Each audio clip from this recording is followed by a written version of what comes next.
Chapter 541. After another day, the road to the Shanjiang River Valley was opened. The army packed up their tents and set off. Ren Baqian was still thinking about how to make Ning Kaichen stay. After all, the situation in Tianjing Basin had to be kept a secret for the time being. Ren Baqian wasn't going to place his hopes on Ning Kaichen's tight-lipped mouth. In the end, he realized that Ning Kaichen didn't leave after taking the electric baton and didn't seem to have any intention of leaving. "Are you going to stay here?" Ren Baqian asked casually. "How can I go home in this state? Why don't you take me in?" Ning Kaichen wiggled his body flirtatiously. His little butt wiggled coquettishly, and Ren Baqian wanted to pinch him. Amit ba. Ren Baqian looked solemn. However, Ning Kaichen couldn't go back to the Ning family in this state. Ren Baqian felt that if his son became like this, he would beat him to death. Although it was understandable for a modern person to have gender dysphoria, it was understandable for other people's sons. It was impossible for one's own son to understand. Not to mention in this world. Furthermore, even though he had some friendship with Ning Kaichen, he didn't think that Ning Kaichen would help him keep this a secret. It would be best if Ning Kaichen took the initiative to stay. "If you don't have a place to go, I happen to be short of manpower. What do you think, Brother Ning?" Ren Baqian thought for a while. Ning Kaichen knew a lot about Great Xia and was knowledgeable about various places. Having such a person was still useful. "Then, won't I be Sir Ren's man?" Ning Kaichen laughed hysterically. Pow! Ning Kaichen flew into the distance in an arc. The Empress walked away from Ren Baqian's side without looking at him. She didn't even look at him. Ren Baqian grimaced and felt that the Empress's whereabouts were getting stranger and stranger. It was as if she was everywhere and had thousands of clones. Furthermore, the Empress's habit of protecting her food was getting worse. Although he said this, he still felt a little sweet inside. After all, he held a considerable position in her heart, which was why she behaved this way. "My maiden heart has been melted by Her Majesty recently." Ren Baqian covered his chest and sighed. Then, he was kicked by the Empress from behind. Riding on the four-corned cow, Ren Baqian climbed up the rocky hill and looked ahead. There was a few miles of farmland in front of him. Behind the farmland was a river that was more than 100 meters wide. Across the river was a large plain. There were neatly tended farmlands everywhere, and it was a scene of vitality. Under the illumination of the sun, it was like a beautiful picture of the countryside. On the opposite side of the river, there was a hill that wasn't too big. An army was in formation, and their flags fluttered in the wind. Ren Baqian had long known about this army. After all, they had been entrenched here for 2 days, and they even put on a defensive stance. "Do they want to stop us with just these few troops?" Shi Huanya asked in disdain. "Your Majesty, the winged cavalry requests an order to attack and exterminate this rebel army to show the might of Dao's army," Gongjing requested for the order. "Approved. Shi Huanya, send someone to attack together with the winged cavalry," the Empress instructed. "Yes." The two of them excitedly went to prepare. Just as Ren Baqian descended to the plain below, a Baihu came to report, "Sir, the water level of Li River has dropped a lot since the last time I was here." "Oh." Ren Baqian glanced at this Baihu. He had come from the south to seek shelter, and his surname should be Qiao. If it was just a drop in the water level, he wouldn't have come to report like this. He was afraid that there was a problem. "How much has it dropped?" Ren Baqian asked. "It has dropped by at least 1 meter. Some of the shallower riverbanks on both sides have been exposed," the Baihu said in a deep voice. Ren Baqian immediately became pensive. Although he didn't know much about this, he knew that there was something wrong with the water level dropping by 1 meter in a month. It would be fine if it was a small river, but Li River was at least 100 meters wide. Such a wide river had a lot of water. A drop of 1 meter meant that the water level was much lower. Sir, I was thinking about this before. I guessed that the water level dropped because of the lack of rain these days. Another Baihu came over and laughed. This person's surname was Su, and he came from the south. Oh. Renbochin responded faintly and asked the Baihu who had made the report, "What do you think is the reason?" "I don't know. What Baihu Su said is possible, but the water level has dropped too much, so it's a little strange." That Baihu whispered, "Sir, you can send someone upstream to take a look." "That's right." Renbochin nodded and said, "Guards." "My lord." The two guards beside him hurriedly urged their mounts forward. "Take him down." Renbochin pointed at the Baihu with the surname Su and ordered. "Sir." Su Baihu's facial expression changed drastically. "If I said something that I shouldn't have, please forgive me." Su Baihu didn't dare to resist and was brought to Renbochin by the two guards with a miserable look on his face. "I heard that we have to offer sacrifices to the sea god in the sea and the river god in the river. It's fine if nothing happens, but if something happens, we will chop him up and offer him as a sacrifice to the river god." Renbochin said faintly. Su Baihu's facial expression immediately changed. "Sir, I didn't mean it. Don't be nervous. If nothing happens, you will naturally be fine." Renbochin smiled amiably. "Unless you are certain that something will happen?" Some of the Baihu in the surroundings were shocked when they heard what Renbochin said. "Detain him and keep an eye on him. If he escapes, I will offer you two as a sacrifice to the river god." Renbochin told the guards to detain Su Baihu and went to see the Empress. "Your Majesty, ask Protector General Shi and Captain Gong not to rush into action. Let's go ahead and take a look first." "What did you discover?" "A little speculation. I want to see it with my own eyes," Renbochin said. "All right." The Empress knew that Renbochin must have discovered something for him to say this. A moment later, she called Shiwanya, Zhongshin, and Gongjing over and went to the riverbank to take a look. Renbochin stood by the riverbank and looked around. He immediately saw what he wanted to see. "Your Majesty, Protector General Shi, Deputy Protector General Zhong, and Captain Gong, take a look." The surface of the river was originally nearby, but there are still traces of it here. This shows that the water level here has always been very stable. At this moment, the water level has dropped by a full meter here. "What did you discover?" the Empress asked directly. Renbochin pointed to the two bridges that had been cut off and said, "There was originally a bridge here, but the other party didn't cut it to prevent us from crossing the river. They wanted us to cut wood and build boats to cross the river.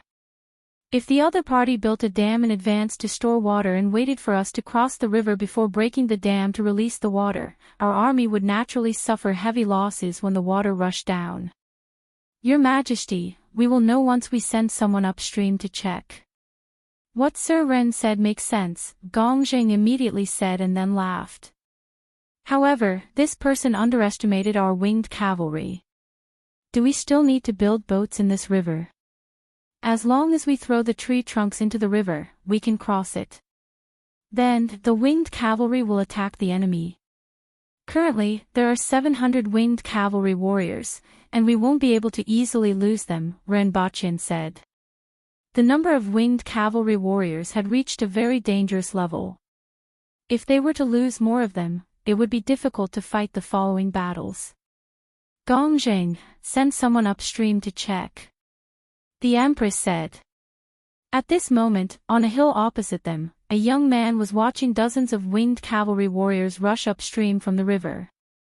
Had these barbarians discovered them? It seemed like they were smarter than he had thought. However, that was all they could do. Everyone thought that he wanted to break the dam and attack them while they were crossing the river. In fact, according to his plan, even the two sides of the river would be swept away. This included the current location of the Aboriginals. Unless you return to the mountain now, it will be too late when you discover the surging river. Even if I can't completely wipe you out, I can at least make you lose half of your troops. Losing half of your troops and losing your rations, let's see how you are going to fight this battle. Chapter 542. Renbachien and the others were still waiting on the riverbank while some soldiers went to cut down trees nearby. Whether it was building boats or setting up camp, this was necessary preparation. Renbachien used a pair of binoculars to observe the other side and realized that the other side had been waiting quietly and hadn't made any big moves. They should have seen it when he sent people upstream to check, right? It didn't matter if the plan failed. Did the other side still have a backup plan? What could it be? Renbachien pondered for a while but couldn't figure it out. He wasn't good at this kind of strategy and couldn't figure out what the other side was thinking. In any case, they were completely stronger than the other side, and the only thing the other side could do was to think of ways to weaken their forces. Otherwise, using a group of new soldiers and garrison troops to face the Protectorate of the South and the winged cavalry, whose weakest members were manual experts, would be no different from courting death. The other side couldn't possibly think that a group of new soldiers could defeat the Aboriginal army, right? Even if their numbers were 20 or 30 times greater. If war was simply a game of accumulating numbers, Dayo would have been destroyed 100 times over. Therefore, as long as they were careful, didn't step into the trap, and avoided too much damage to their troops, they would definitely win this rebellion. They would deal with it as it came. Renbachien remembered someone saying that every outstanding commander was a coward. As such, they would think carefully, consider every aspect, and not miss a single detail. Renbachien felt that this made sense. He wasn't timid at all, so he was destined not to be an outstanding commander. Renbachien turned to look for Li Fu and quickly found Qing Yun's sword and Zhuo Qing. Now, the two of them were like King Kong on the left and right. Li Fu ignored the two of them and kept thinking about what was going on. Why were there heaven-grade weapons? Why were there two of them? Senior, there's an army blocking the way ahead. Why don't you capture the commander of that army and destroy them? Then, we can go back and study the fire arrows as soon as possible. Renbachien rode his horse to Li Fu's side. Li Fu didn't even raise his head. His face was full of wrinkles as he continued to ponder. Renbachien didn't mind at all. He didn't expect Li Fu to become a fighter just because of his words. Even though he looked a little stupid, he was still the best in the world. At this moment, Renbachien suddenly heard a thunderous sound from afar. Is it going to rain? Renbachien raised his head and looked at the sky in the distance. If it rained, the water level in the river would definitely surge, and the current would become rapid. When that happened, it would be more troublesome to cross the river. However, as far as he could see, the sky was clear and there was no sign of rain. At this moment, chaos broke out ahead. Flood! Flood! Quickly report to the Protector General and His Majesty.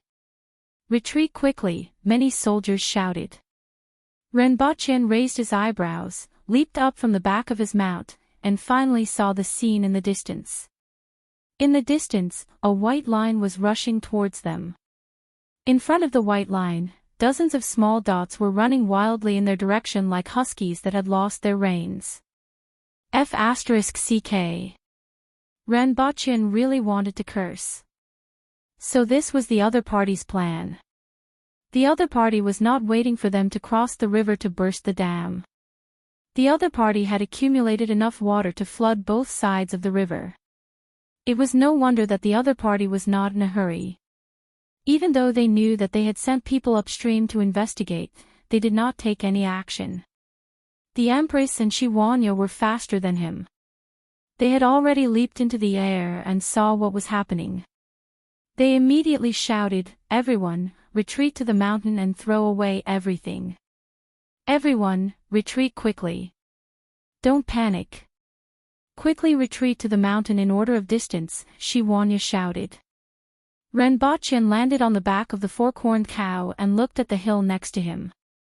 The rear of the army was close to the hill, but some people in front were already close to the river and were at least 1.5 kilometers away from the hill. With the speed of a manual expert, it would take about 3 minutes to cover 1.5 kilometers. The white line that they saw just now would take at least 3 minutes to reach this place. It seemed like they could make it in time, but the problem was that there were nearly 10,000 people gathered in such a large area, and it was impossible to escape. Just like now. Renbochin looked around and saw that the soldiers near the hill had quickly retreated up the mountain, but the area around him was in a mess. Even if Shiwanya repeatedly shouted for them not to panic, chaos was inevitable. It would be fine if he had more time, but there was no time now. Whether it was water or fire, they couldn't wait for anyone. Kill! At this moment, a battle cry was heard from the hill again. An army of about 1,000 people rushed over from that direction and was met with a rain of arrows before they even got close.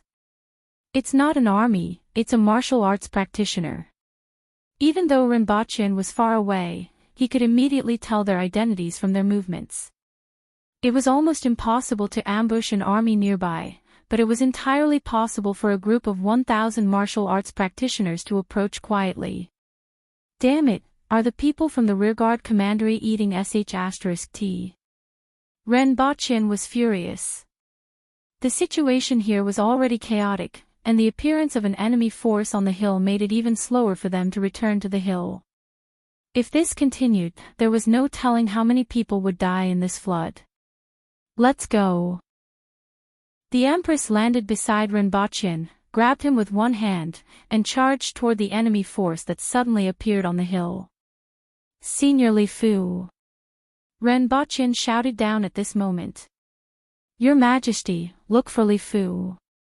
Otherwise, even if we kill the people on the hill, I don't know how many people will be washed away by the current speed. After hearing Renbochin's words, the Empress looked for Li Fu in the air, made a turn, and landed beside him. Senior, please help. Renbochin cupped his hands at Li Fu. I'm not going to get involved in the affairs of you little guys. Li Fu looked at him and shook his head. If we lose this battle, the South will be in chaos.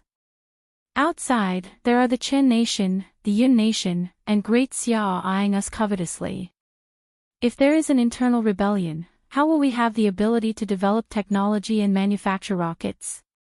Senior, please help us. You don't have to attack the rebel army, just ask for help from these soldiers. When we get back, I will make a kite for you to fly in the sky. Renbochin said quickly. Li Fu's previous strike had shocked him. If there was anyone who could turn the tide at this time, it would be this person. Li Fu hesitated for a while before nodding and saying, Fine, I will help you. Get the people to hide behind me. Renbochin was overjoyed and quickly said to the Empress, Your Majesty, get those who can't return to the hill to hide behind you. Without another word, the Empress cupped her hands at Li Fu as a gesture of gratitude.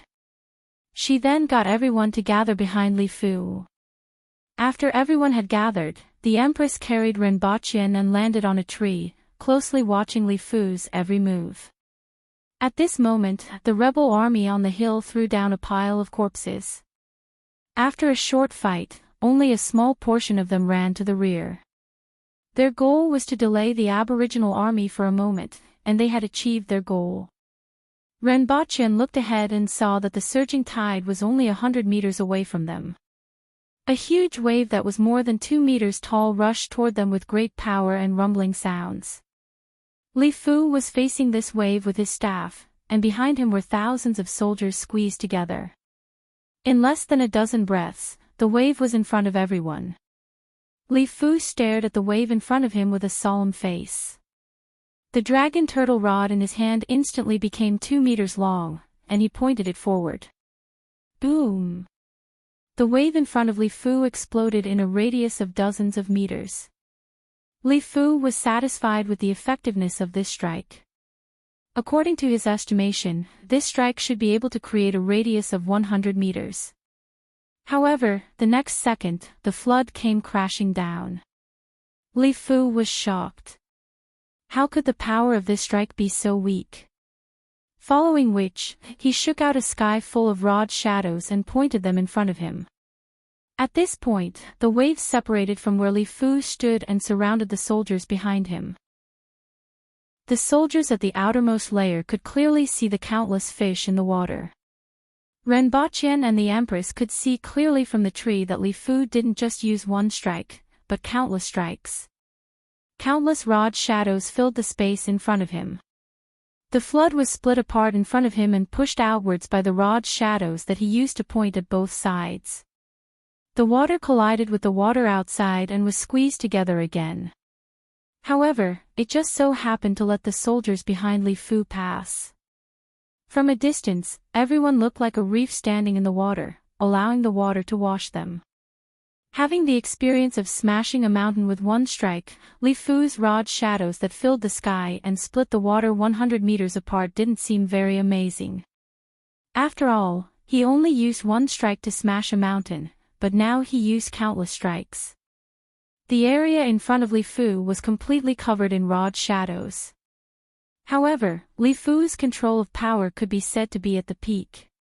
He was able to make the flood avoid the soldiers and merge 1 meter behind them. Such control was indeed the best in the world. The eyes of the Baihu standing on the mountain, Qingyun's sword, and the others behind Li Fu were glowing. At this time, Li Fu, who was admired by everyone, wanted to curse out loud. Damn it! Why has my strength dropped so much? This is like seeing a ghost. I thought that I could split the river with one strike, but it took more than 100 strikes to do so. I have to use all my strength to barely protect so many people. If this goes on, I won't be able to hold on for long. Chapter 543. When the water flooded the area, the young man on the opposite hill chuckled. Although he couldn't see clearly from afar, at least half of the enemy didn't go up the hill, which was similar to what he had expected. Without half of their military strength, it would be very difficult for Deo to take down these people from Tianjing Basin. Unless they mobilized their military strength from other places. They didn't have much military strength in the Qin nation. Hongwu couldn't be moved either as Great Xia was still eyeing them covetously. In that case, only the Yun nation could be moved. This allowed Zhu Wuzhen to heave a sigh of relief. However, there was something strange. Why didn't those people escape just now? Instead, they gathered together. Very soon, he couldn't laugh anymore. He saw that there was a place in the middle of the floodwater with high waves splashing up, blocking his view. That scene was like boundless seawater crashing against a reef. He had seen this scene since he was young and had been deeply imprinted in his mind. Could it be that there was someone who could block the floodwater like a reef? Then, he laughed. Even Qi Zixiao could only protect a few people in such a flood. Just now, there were at least thousands of soldiers gathered there. Even the most powerful expert in the world couldn't do anything. It was just that the splashing water was a little big, and he couldn't let it go.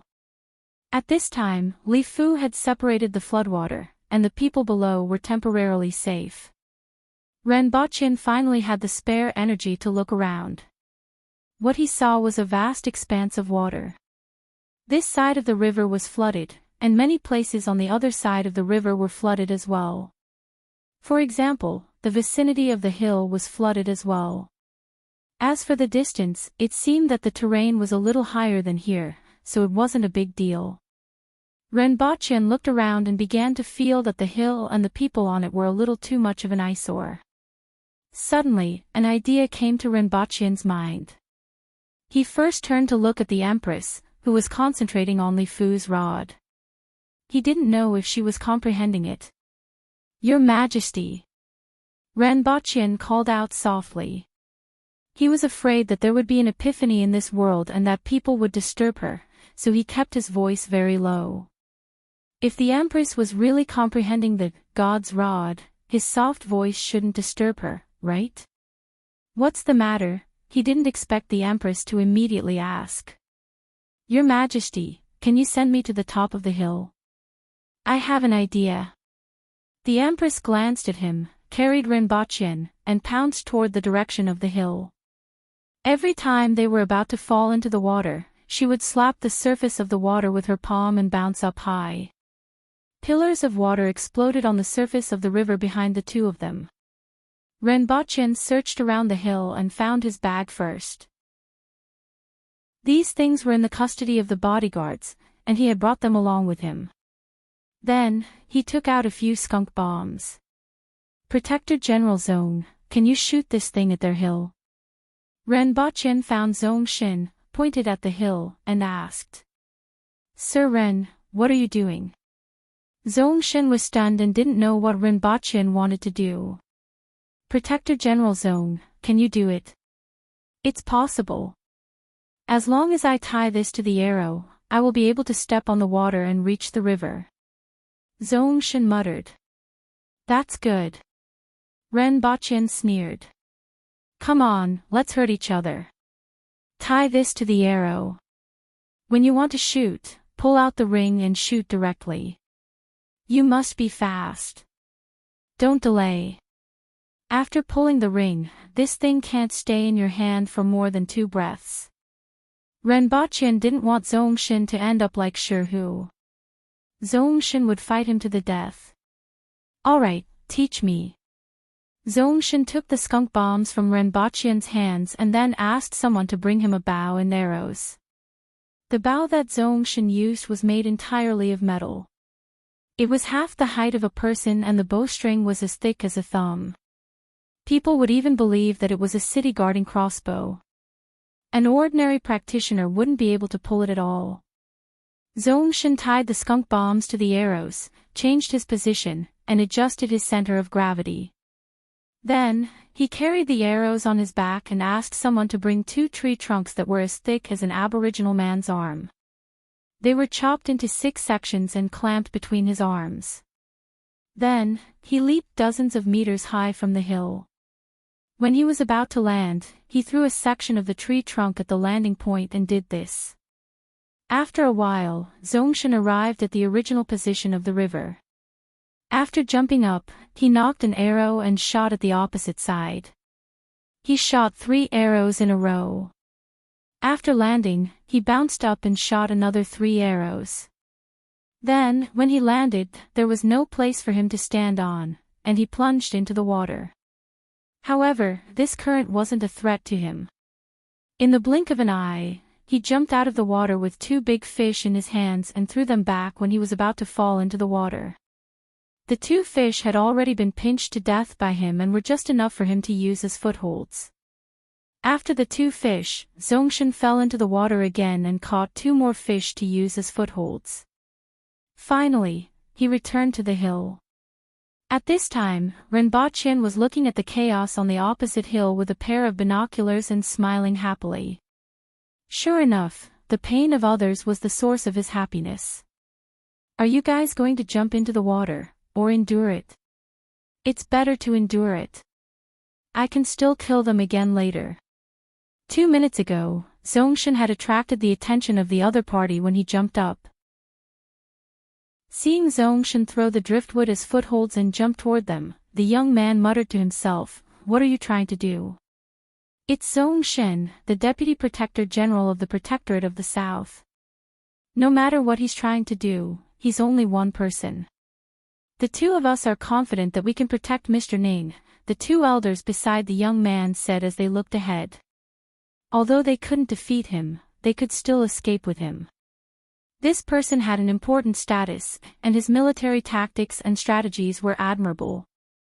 If they wanted to defeat the Aboriginals, they needed to borrow his strength. No matter what, they couldn't let him die here. Thank you for your trouble, seniors. However, I don't think he's here to kill the general and seize the flag, right? Mr. Ning smiled. After he finished speaking, Zong Shin jumped into the river, jumped tens of meters high, and knocked an arrow. Be careful, Mr. Ning. The two of them pulled Mr. Ning behind them and stared at Zongshin in the air. Then, 3 arrows shot into the crowd. The other party didn't seem to have a target. One of the arrows wasn't far from him, but it wasn't aimed at him. Mr. Ning didn't think that the other party's target was him because he was dressed like an ordinary soldier. There weren't any important people in the other 2 arrows' locations. What is he trying to do?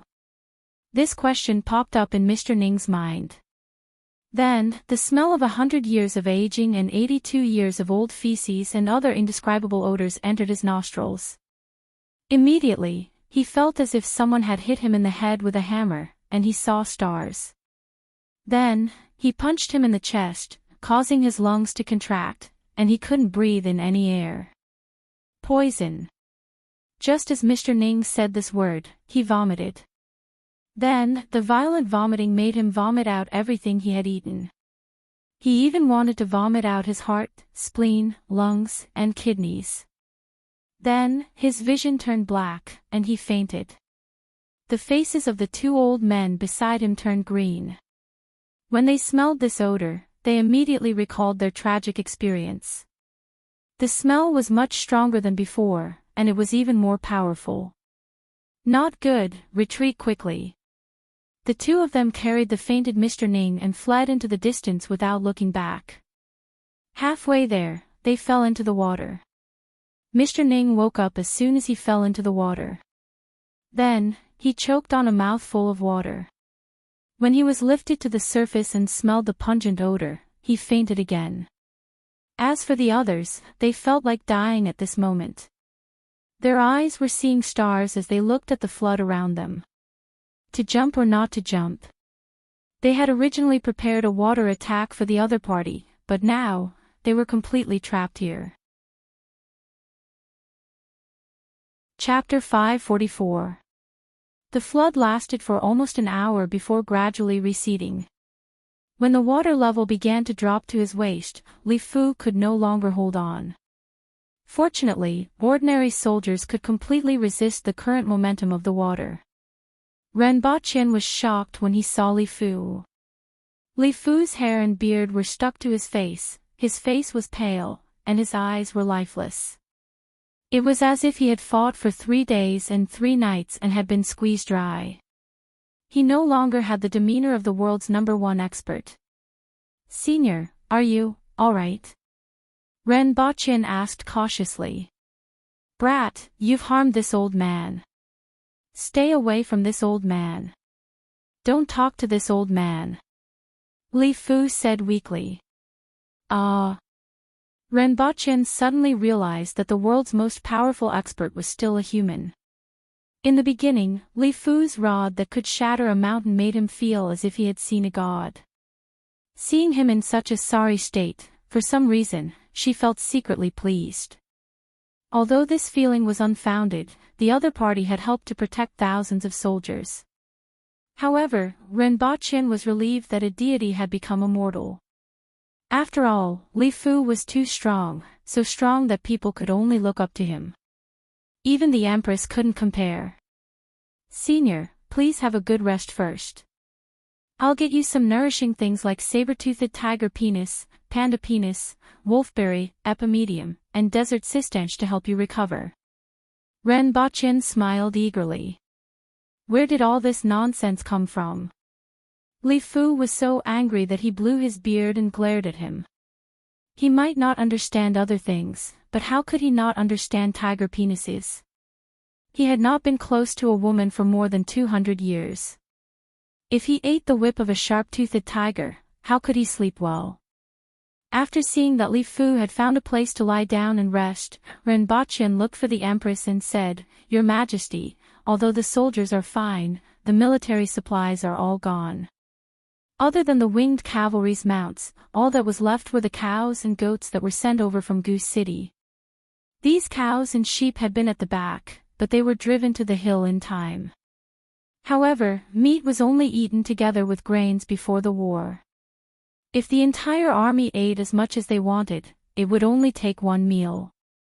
There are some in the city."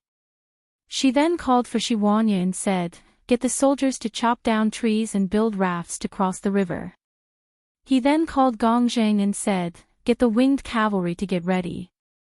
When the water recedes, the winged cavalry will cross the river first. My request to you is that you don't need to defeat the enemy. You just need to stand firm. If they don't attack, don't take the initiative to attack. Yes. After waiting for another 2 hours, the water began to recede. The original farmland was completely covered with mud, and a large number of fish were left on both sides of the shore. The big ones were even 3 to 4 meters long and had a mouth full of sharp teeth. Renbochin hurriedly ordered his men to collect the fish. At the very least, they would be able to roast the fish for dinner. If not for the fact that all the supplies were lost, and even the pot for stewing soup was gone, everyone could still have a meal of fish soup to drink. It was a pity that the martial artists of the pugilistic world who attacked just now were either dead or had fled. None of them were left alive. Otherwise, he could have found someone to test the poison on. However, most of the fish should be fine. He just had to pay attention to those that looked strange. When the shore on this side was completely exposed, there was still about a meter of water on the other side. However, the troops on the hill could not wait any longer. They jumped into the water and ran far away. However, the smell was still attached to their bodies and could not be washed away by water.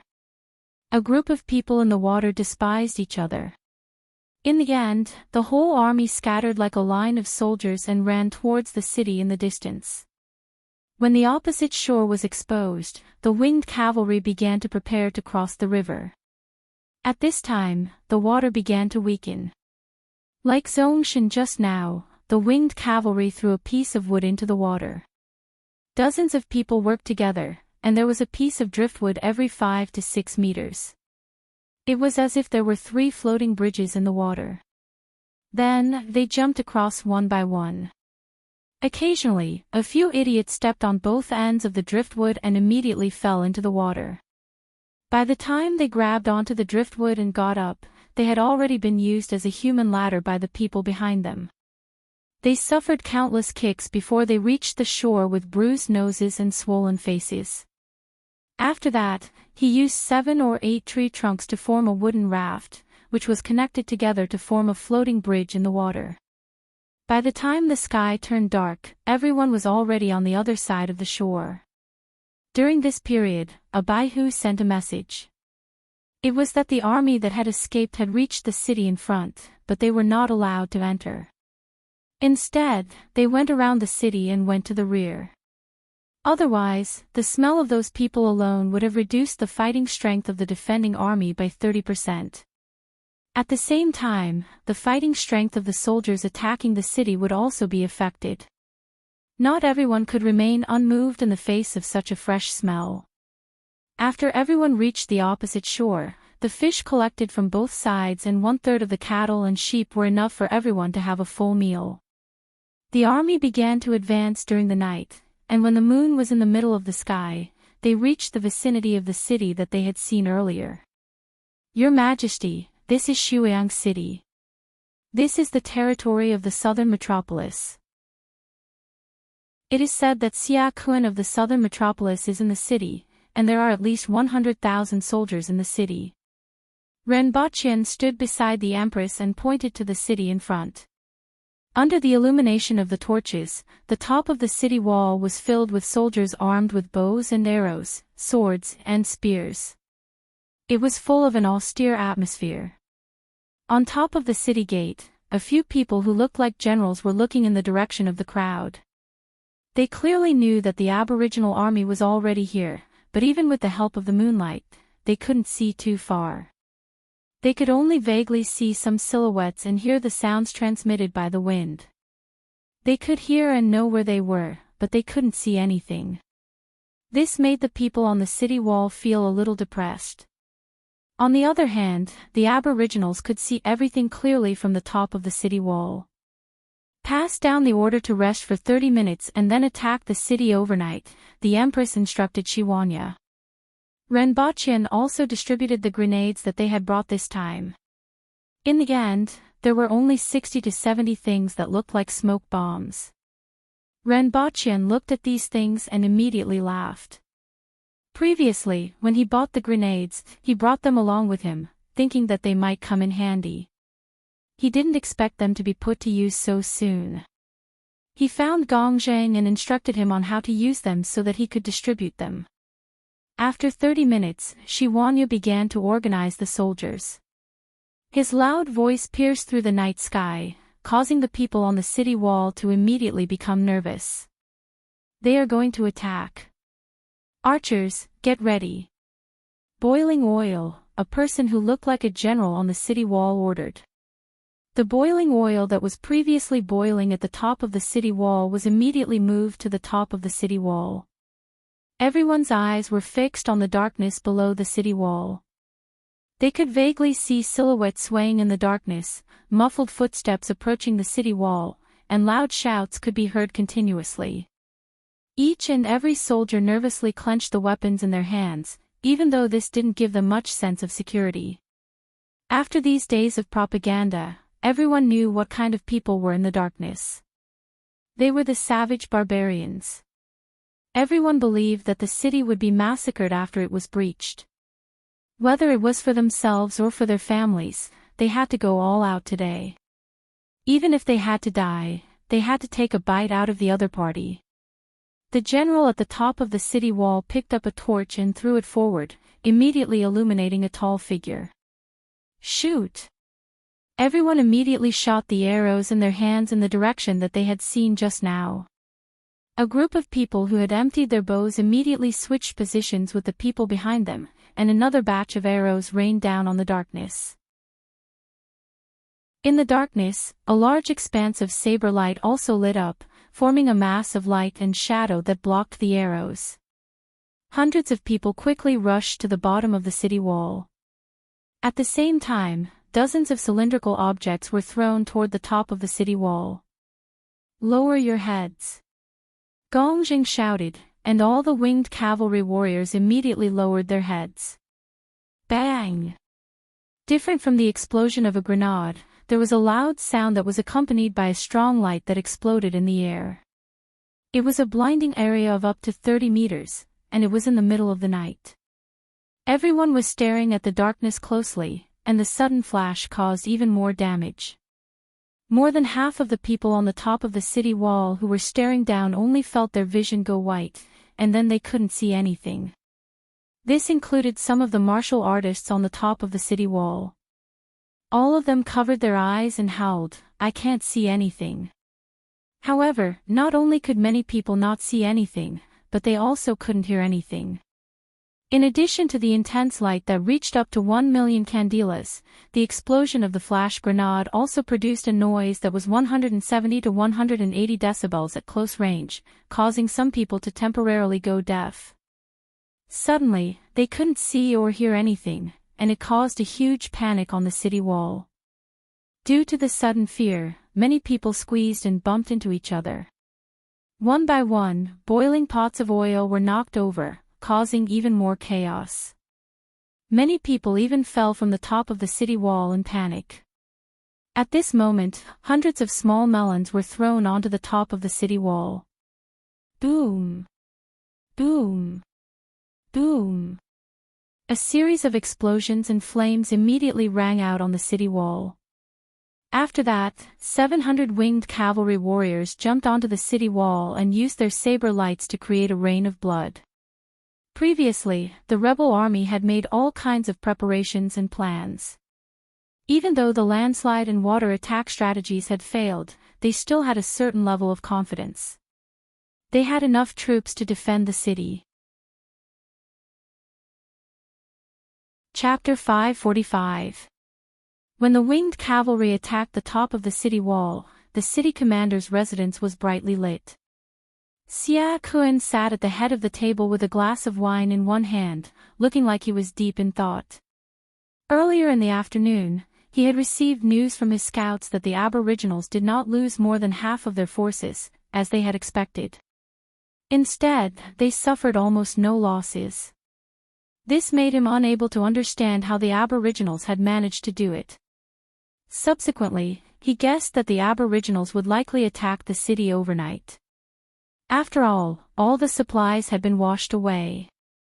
If they didn't attack the city, they could only retreat to Jiang Bay. From the way the Aboriginals crossed the river, it was clear that they would not retreat. In that case, the rations in the city would be something that the Aboriginals had to obtain. In that case, there was an 80% chance that the Aboriginals would attack the city overnight. Thus, he was already prepared. Even though the ancient race was strong, their numbers were too few. In total, there were only 10,000 of them. There were 100,000 soldiers in the city. Rao Yu and Tai Zai had returned to the other two cities in the afternoon to prepare for war. As long as they could hold on for another day, another 200,000 soldiers would arrive. At that time, he would like to see how the 10,000 Aboriginals would win against the 300,000 soldiers. Even 300,000 cows and sheep would make their hands go limp, let alone 300,000 soldiers. Thinking of this, Xia Kun drank the wine in his cup and asked casually, "Is Mr. Ning still in the room?" "Yes." The attendant had a smile on his face. Mr. Ning had already taken a bath for the entire afternoon, but the smell could only be said to have lessened a little. Now, he was directly soaking in the bucket. He had to change the water every half an hour to make himself feel less smelly. "Don't be slow," Xia Kun said faintly. Although neither of his plans had caused any harm to the Aboriginals, he felt that this was the will of the heavens. At the very least, if he were in the position of the Aboriginals, regardless of whether it was a landslide or a water attack, it would be enough to make him suffer heavy casualties. This was especially true for the landslide stratagem. First, he would use rolling logs, rocks, armies, and exotic beasts to draw the enemy's attention, while in reality, he would hollow out the belly of the mountain. To be able to come up with such a stratagem was enough to prove his strength. Needless to say, his identity was special. If they wanted to leave Tianjing Basin after winning, they would need the help of the Yun nation. Xia Kun pondered for a moment. Just then, a guard came in and said, "Everyone, the Aboriginals are attacking." "Got it." Xia Kun nodded. The ancient race's attack was inevitable. Now, they only needed to defend for a day and they would win. At this moment, a series of explosions came from the direction of the city wall. Xia Kun listened attentively. His expression did not change as he continued to wait for further news. In less than 10 minutes, there was a series of explosions outside. At the same time, someone hurriedly reported, "Everyone, the city wall has fallen. The entire eastern wall has been occupied by the barbarians. The pacifying barbarian general is dead." "What?" Xia Kun was shocked. His favorite moon reflection cup fell to the ground and broke into pieces, but he couldn't care less. How long has it been? The entire eastern city wall was occupied by the ancient race. How could he be so fast? What did Shueli do? However, before he could recover from his shock, another urgent report arrived. Report. The east gate has been opened, and the Aboriginal army is charging in. General Jinbei is leading his men to stop them. Report. General Ding Bei has been captured by the enemy. Report. Yi Dao's sect's leader and everyone else are dead. Report. The entire Liangshan sect is dead. Report. Scenic Mountain Rain Monastery and Wind Listening Monastery are all dead. Report. The enemy is attacking the city lord's mansion. A series of urgent reports made Xia Kun's face pale, and beads of sweat rolled down his back. How was this possible? How could they be so fast? Someone, inform the north and south barracks to quickly intercept the enemy. Xia Kun shouted. Get someone to go to the granary in the west of the city and wait for my orders. If they can't hold on, burn the granary, Xia Kun said while gritting his teeth. Get someone to send the young master and young mistress out of the city and bring the madams to the hall. At this time, Renbochin rode a goat through the city gate. It was the kind of giant goat that the winged cavalry rode. In front of him was the army of the Protectorate of the South that was charging forward like a tidal wave. In the beginning, they used flash grenades and grenades to make more than half of the defenders on the eastern wall lose their combat power. After quickly occupying the city wall, they opened the gate for the army of the Protectorate of the South to attack. This really caught the enemy off guard. In a short period of time, they cleared one side of the city wall and quickly advanced into the city. However, after being caught off guard at the beginning, the enemy began to counterattack, which slowed down the advancement of the army of the Protectorate of the South. In particular, the entire army was crowded on 3 streets, which made their advance even slower. Fortunately, the weakest aboriginal soldiers were at the man-will level, and ordinary houses couldn't stop them at all. Many troops jumped onto the houses and advanced quickly. After reaching the left and right side of the enemy, they jumped down from the roofs and landed in the middle of the enemy troops to kill them. Occasionally, there would be a little accident. Renbochin saw with his own eyes a group of people jump onto a house next to them and then disappear. After a long time, a group of people came out of the house dejectedly. Someone, Renbochin called out. Sir! Get the people from the rearguard commandery to spread out and look for the enemy's granary. Don't let them burn or poison it, Renbochin ordered. As the order was passed down, many Baihu behind Renbochin rushed into the nearby houses, asked for the location of the granary, and headed toward the west of the city. Renbochin followed the army from afar and slowly moved forward. The corpses under his feet began to increase, and blood stained the entire street. The smell of blood was everywhere. Broken limbs and blood sprayed on the walls were everywhere. Amitabha! Renbochin sincerely chanted the name of Buddha from his mount. He didn't know if he would go to hell if he died because he couldn't even bear to kill a chicken. At this moment, the door of the house next to him suddenly opened, and a few people who looked like commoners rushed toward Renbochin with kitchen knives made of bone. Go to hell, you thieves! The eyes of these commoner men were filled with fear, and their faces were distorted with extreme fear. However, they still refused to stop. The barbarians didn't leave anyone alive. If the city was breached, they would massacre the entire city. This was what Xia Kun had repeatedly instilled in them these days. In this era, they had almost no channels to get information from the outside world other than what they heard from the mouths of others and the billboards in various parts of the city. Coupled with Xia Kun's repeated indoctrination, they were deeply convinced. Therefore, when they saw Renbochin, who looked like a high-ranking official, these commoners couldn't help but rush out. As they rushed out, a few young people also rushed out from another direction. Kill them all. Renbochin said faintly, but he frowned. The guards beside him lit up their knives, and more than a dozen commoners who rushed over immediately spat out blood and fell to the ground. Stupid! You could have lived. Renbochin muttered to himself. It was hard to tell if his tone was filled with pity or something else. He then got off his mount, walked into a house next to him, and kicked open the door of another room.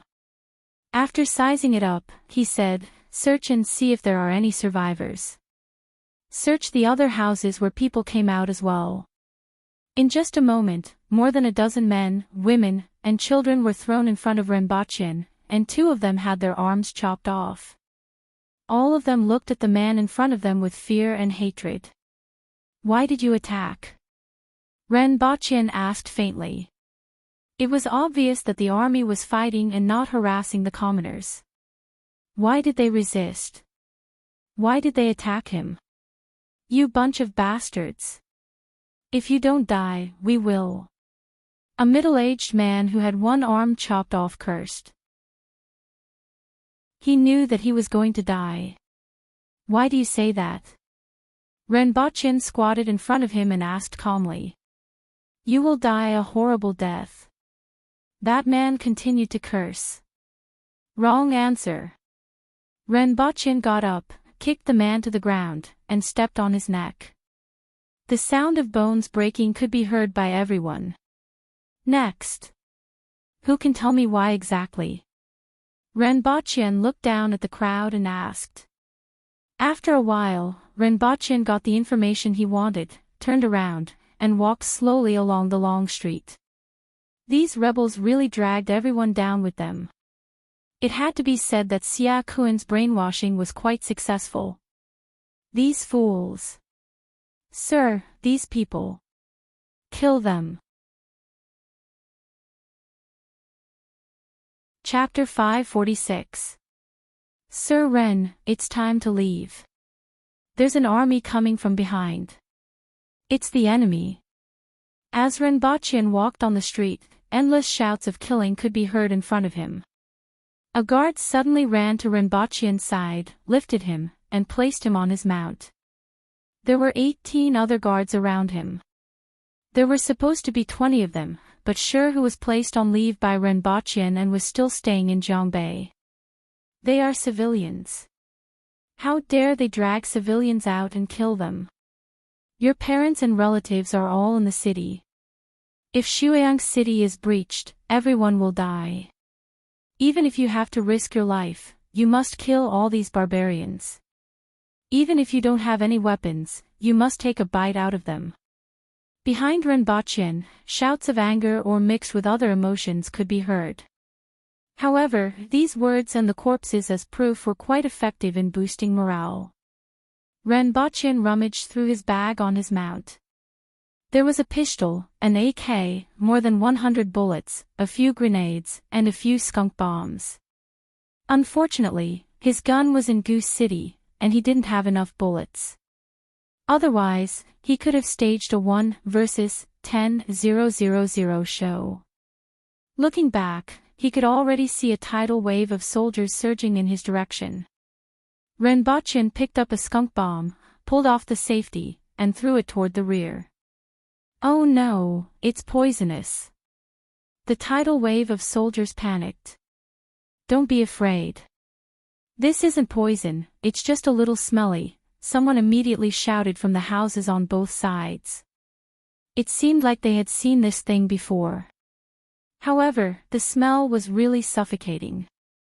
It was as if a huge rock had been crushed on one's chest, making it hard to breathe and easy to pass out. The people at the front were pushed into the range of the skunk bombs from behind. They held their chests, vomited, and shed tears as they rushed forward. When they finally ran out of the range and could take a breath of fresh air, they were greeted by another skunk bomb. Be careful, sir. The guard waved his saber to deflect the hidden weapons that fell from the houses on both sides. Send 6 people up and kill the pursuers on the roof. Send 1 more person to speed up. Blarg. Send some more people to block the enemy. Blarg. As Renbochin spoke, a pungent wind blew into his nose. Although there were enemies blocking the way, logically speaking, their current speed of advancement was not considered slow. After all, the powerful aboriginals had a greater advantage at night. If one were to look down from the sky, the 3 armies would look like 3 gluttonous snakes that were constantly devouring Daodu in front of them. However, the smell behind him was even faster. This thing is really a double-edged sword. It hurts both the user and the enemy. It's better to prepare more stun grenades and flash grenades next time, Renbochin couldn't help but think.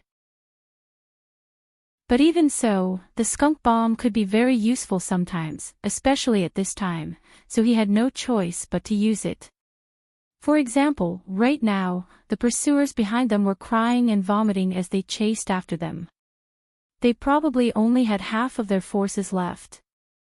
Renbochin tore off a piece of cloth and wrapped it around his face. Even though it wasn't very useful, it was better than nothing. Cut this place off. Let the pillars fall toward the houses on both sides. Just as Renbochin covered his face, his eyes suddenly lit up. He and the others had just passed by something that looked like a memorial archway. There were 2 thick wooden pillars on both sides, and a sign was attached to each of them. Pingxing Street was what was written on the sign. One of the guards leaped high and cut the sign in half. The other 2 guards cut down the pillars and pushed them up, causing them to fall toward the houses on both sides. With a loud bang, the 2 pillars formed an X in the middle of the street. Although the enemy could drill through, they had no choice but to slow down here. Stop and intercept them here. Renbachien stopped in his tracks while the rest of the guards stood behind the fallen pillars. In any case, as long as they could obstruct the enemy for a while, they could prevent the soldiers in front from being attacked from both sides. Not long after everyone stopped, the enemy caught up with them. Their eyes were bloodshot and tears were streaming down their cheeks. Their bodies were also emitting a pungent stench, causing many of the guards to turn green. Kill! Following the shouts of the soldiers, one by one, they drilled through the gaps around the X. There were only 6 or 7 of them at a time. The well-prepared guards raised their swords, and blood immediately sprayed out. Then, Renbachien threw another skunk bomb toward the center of the street, which was blocked by the soldiers. This skunk bomb was really too wicked. The enemy had already tightly packed the street, which was more than 7 meters wide. The front was blocked, the back was also blocked by their own people, and there were buildings on both sides. The suffocating stench filled this section of the street, and the enemy could only cry and vomit as they squeezed forward. When they finally squeezed to the front with great difficulty, they had already lost half of their strength. What greeted them were the steel swords of more than a dozen earth-will-level guards. Many of them hacked at the 2 pillars in front of them, but ordinary people could only leave scratches on them with bone swords. Get lost, I'll do it.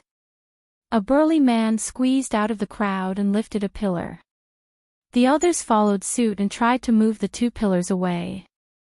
However, the pillars were stuck in the walls on both sides.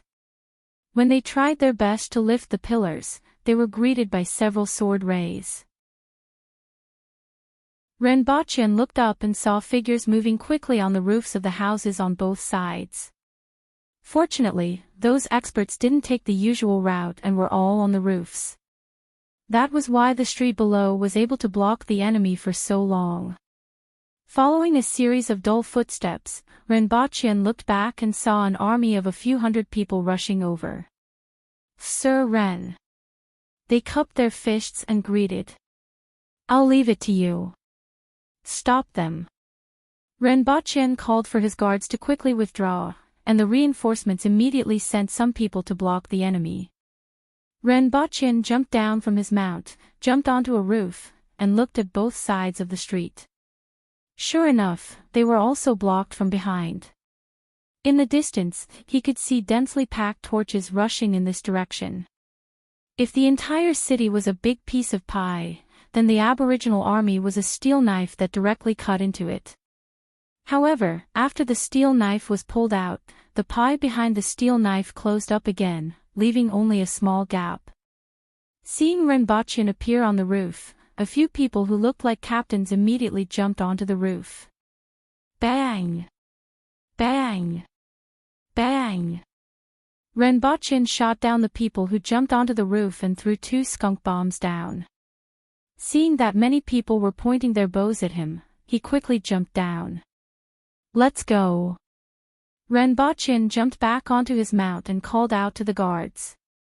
By the time Renbachien and the guards reached the front, Qingping had already taken over the warlord's residence. Renbachien strode into the residence and saw more than a dozen women lying in the hall. The blood on their bodies formed a small lake below their bodies. Renbachien frowned and sized them up. He saw that the oldest of these women was about 40 years old, and the youngest was only a teenager. The injuries on their bodies were sword wounds. This wasn't done by the army. This thought immediately popped up in Renbachien's mind. The Aboriginals mostly used knives and mainly chopped. As a result, the places that they passed through were all severed limbs. Some of the generals also used heavy weapons such as broadswords, hammers, and maces. Since this wasn't done by the army, it must have been done by the Aboriginals themselves. According to the information he received, this was Sia Kuan's residence. In that case, were these people killed by Sia Kuan? Looking at the appearance, age, and attire of these women, they were probably Sia Kuan's wife and daughter. This person was vicious enough to not forget to kill his wife and daughter before escaping to prevent them from falling into the hands of the enemy. Chapter 547. Today, my hands were cheap. I took a look at the book review and comments section. Really, for an author, it was really cheap to look at the book review and comments section. This was because there were always various reasonable or inexplicable comments in the book review and comments section. If you asked any author who wasn't a standalone author, they would definitely receive such an answer. In the book review and comments section, some people said that the book had no main plot, some people ridiculed, and there were even people who criticized me for saying that this book was a type of Tian Wen.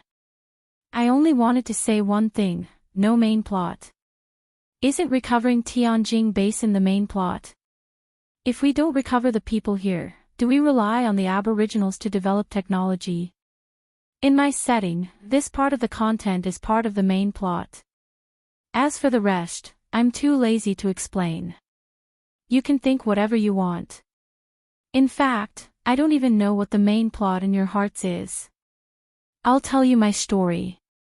How you view this story, whether it's good or bad, is up to the readers. In addition, there were some people who read pirated versions and then came here to criticize the original version.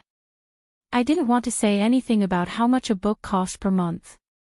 Even though I couldn't do nothing when the readers who spent money to read the book criticized me, I still had the intention to communicate with them. However, there were also some people who had the mentality of bandits: if there are free things, why spend money? Since they had become bandits, they shouldn't jump out with a clear conscience. If they felt that the book wasn't good and wasn't worth spending money on, they could choose not to read it. No one would force them to read it. Chapter 548. Oh. They went back halfway after coming out. Renbachian looked at the contents of the paper in front of him and muttered, "How did you get the news?" On this piece of paper was the whereabouts of one of the leaders of the rebel army, Tai Zai, the son of the former chief of the North Alliance. They set off on the night the Aboriginals attacked Shuiyang City and returned halfway the next day. It seemed that they had received the news of Shuiyang City being breached. He was sent to persuade the rebel army to surrender. In the beginning, the situation was still fine. Later on, as the news of the surrender spread, the rebel army began a large-scale manhunt. Some of them were killed, while some escaped and went into hiding. This person hid in time. "I just got in touch with him," Zhuoleng said in a deep voice. "Where is he?" Ren Baqian asked. "He didn't come back. This person is now a lieutenant under Tai Zai." When the army crossed the river, many people who were in hiding came to Shuiyang City. He was the one who brought the news back through others. Those people who didn't surrender but didn't recognize him. Did he use some means to hide his identity? Ren Baqian was puzzled at first, but he soon understood. Yes, he has been using a fake face for the past few decades. This time, he used the same face to persuade people to surrender. When he sensed that something was wrong, he immediately changed his identity. "I just found out about this," Zhuoqing said, sounding a little incredulous. This person wasn't a nobody, but he had been wearing a fake face for decades without anyone noticing. If it weren't for this incident, perhaps no one would have noticed. This was really amazing. He's a talent. What's his name? Ren Baqian was a little happy. Such a person could be very useful. Ren Baqian immediately thought of letting this person train spies in the future. "Sir, his name is Hu Cheng. He's at the upper level of the Manwu level," Zhuoleng replied. Is there any way to contact him? Ren Bachien asked. Although he wasn't very strong, his strength wasn't the most important thing about him.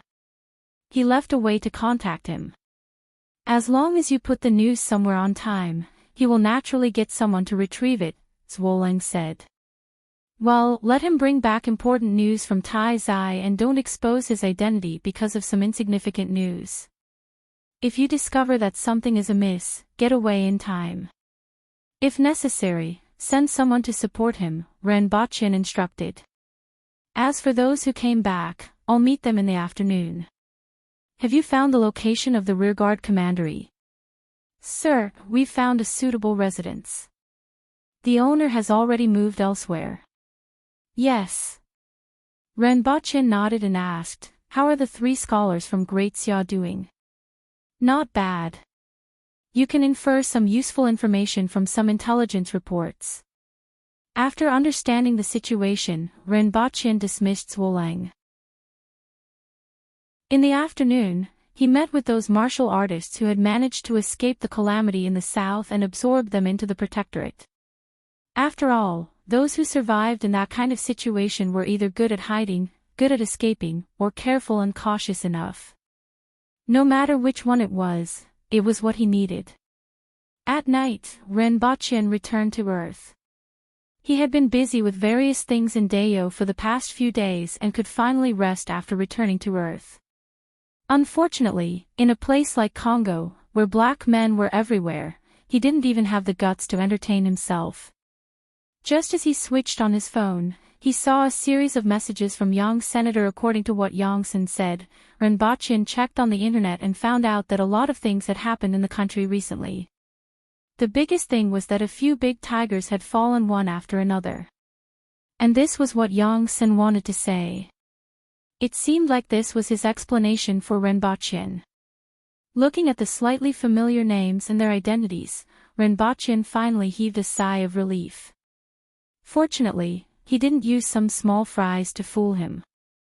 Regardless of whether there were other people or not, at least what he saw was enough. It was also enough to deter others. Presumably, he would be able to live in peace for a period of time in the future.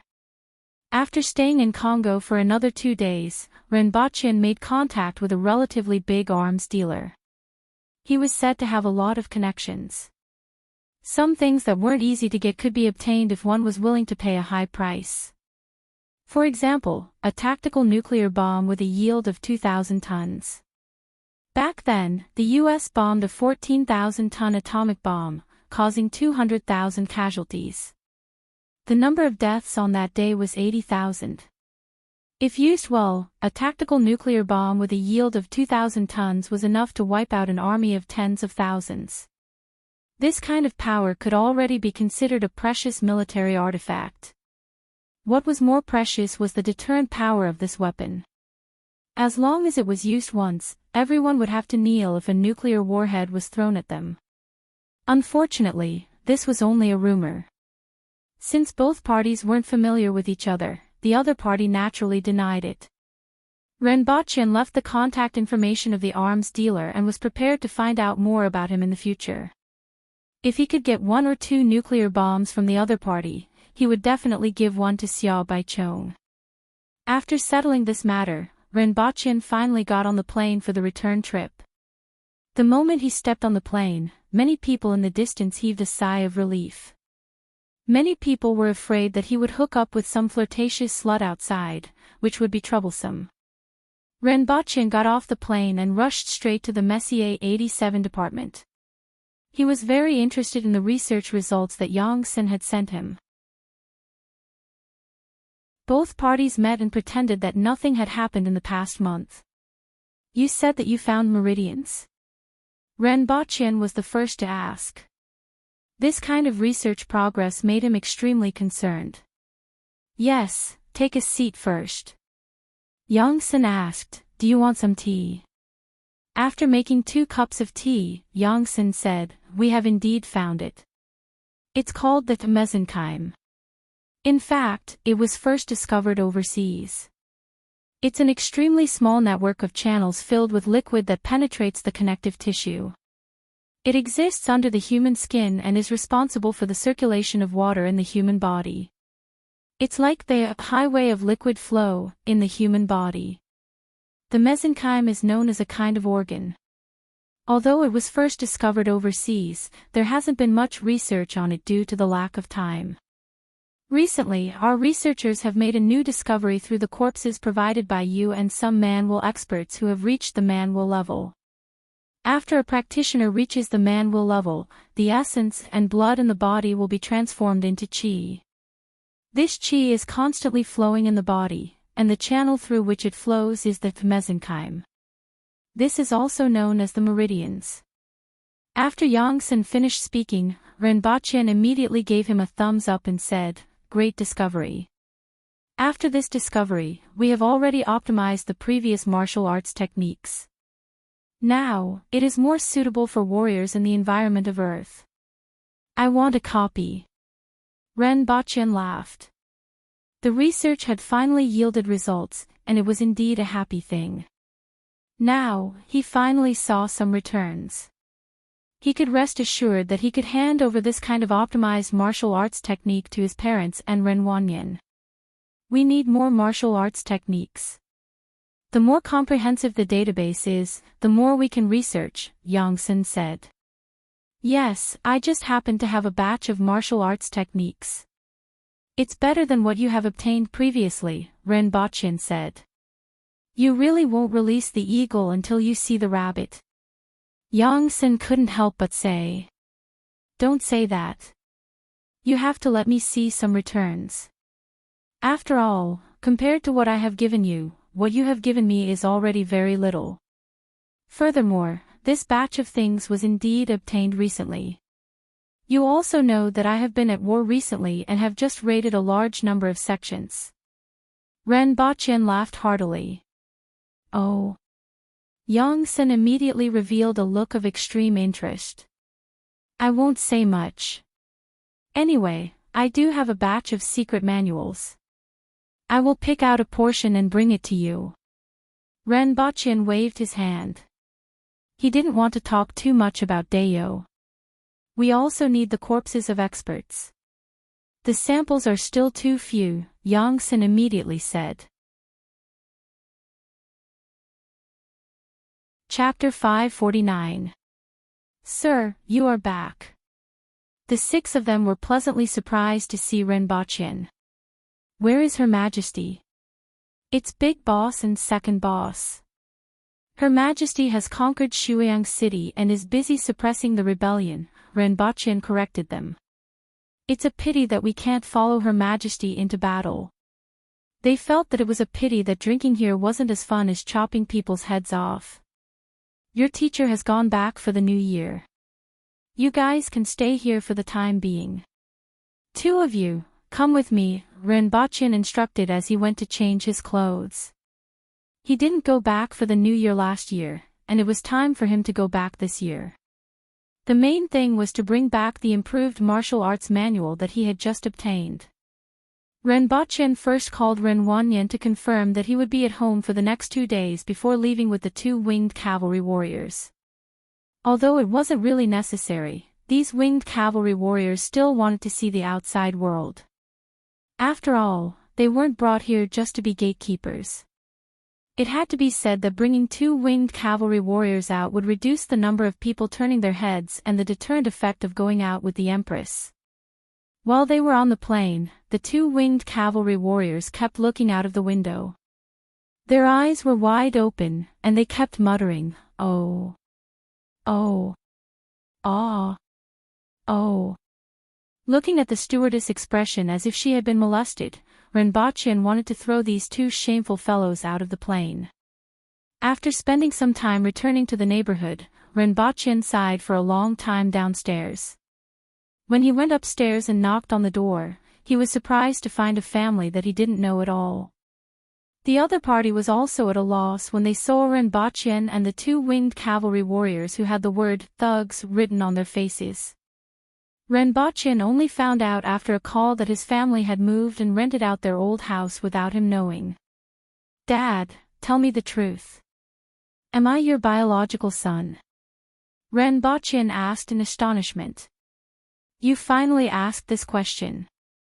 Renbochin's father lamented on the other end of the phone. The little baby that I got for topping up my phone has grown up in the blink of an eye. Dad, does my mom know that you are so mischievous? Renbochin grinned. After asking for the address, Renbochin finally found his house after more than half an hour. You still know to come back. Where's your girlfriend? Is he here yet? When Mama Ren opened the door and saw him, 2 of her fingers stuck to his ear. She even stretched out her head to look for the lady in red that she had seen previously. In the end, she saw 2 bears and was immediately shocked. Ha! Who are they? Well, I'm considered a bodyguard, Renbochin replied casually and turned around to greet them. Come in. Mama Ren brought him into the room and asked softly, where did you find these 2 people? Can't you find 2 decent ones? These 2 don't look like decent people. Don't worry. Although he looked a little fierce, he wasn't a bad person. They used to be soldiers. Oh. Only then did Mama Ren feel relieved. Renbochin fooled his mother and went out to greet his father and younger brother. He got the 2 uneasy winged cavalry warriors to sit down at the side before he sized up the house. The house was on the 5th floor of a newly built district. It was a large flat with 4 bedrooms, 2 living rooms, and 2 bathrooms.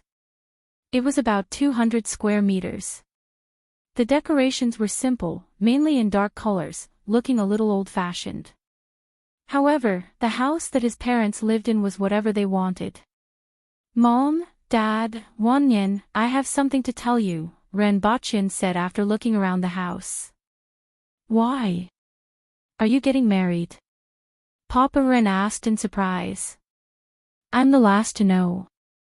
Renbochin was speechless. Let's get down to business. When are you getting married?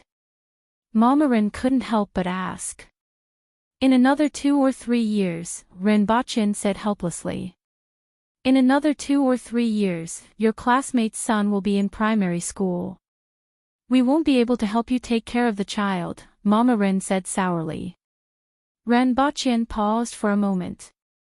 He really did have a classmate who got married after graduating from junior high school. His child should be around 7 or 8 years old now. Even if his son reached the Earth-will level in 1 more year in Dayo, married the Empress, and had a child, it would still take at least 2 years. That would be 6 years on Earth.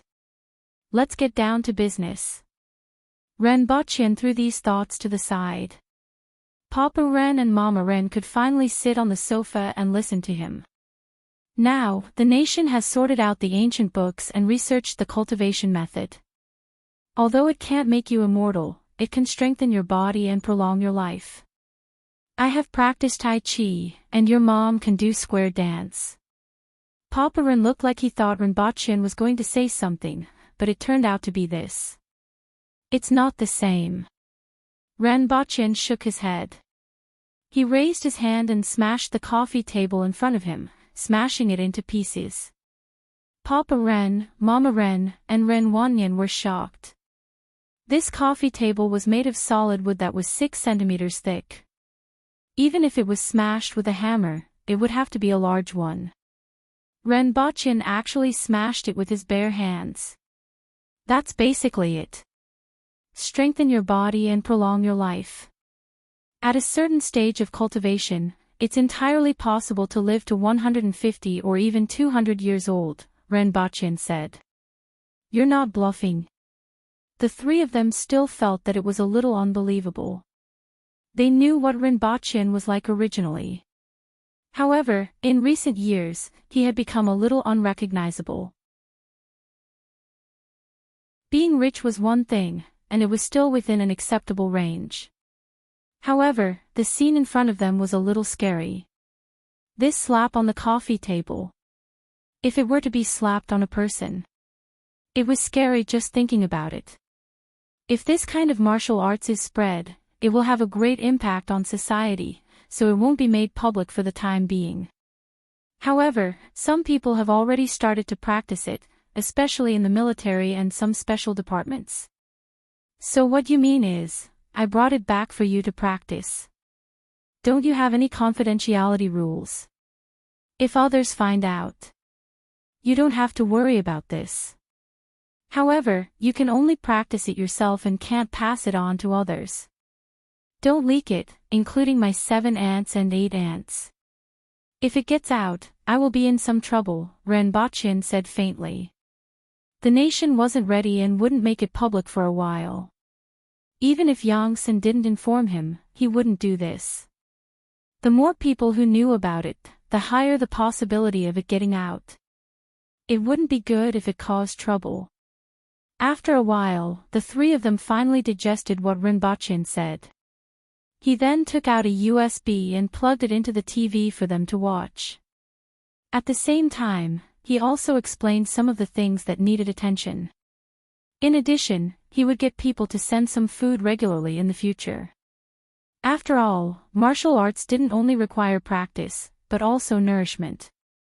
If there wasn't a suitable method to nourish the body, it would easily cause irreparable damage to the body. Fortunately, this was relatively simple for him. He just needed to bring back some meat and medicinal herbs from Dayo regularly. After staying at home for 2 days, Renbochin bought 2 plane tickets for the 2 winged cavalry warriors and threw them a sum of money so that they could find a way to go back themselves.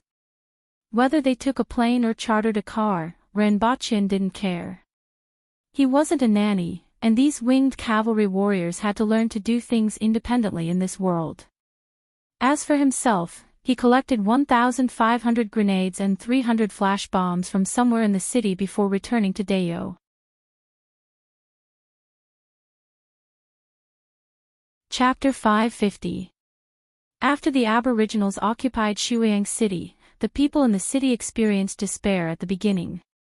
After Renbochin got people to shout throughout the city, they gradually calmed down after a few days. Although they were still afraid and at a loss for the future, it seemed that these barbarians didn't kill anyone on sight as they had previously thought. Although there were still people who were captured and beheaded from time to time, these were the people who had hidden rebel soldiers in their homes. The ordinary people weren't affected much. This made many people heave a sigh of relief.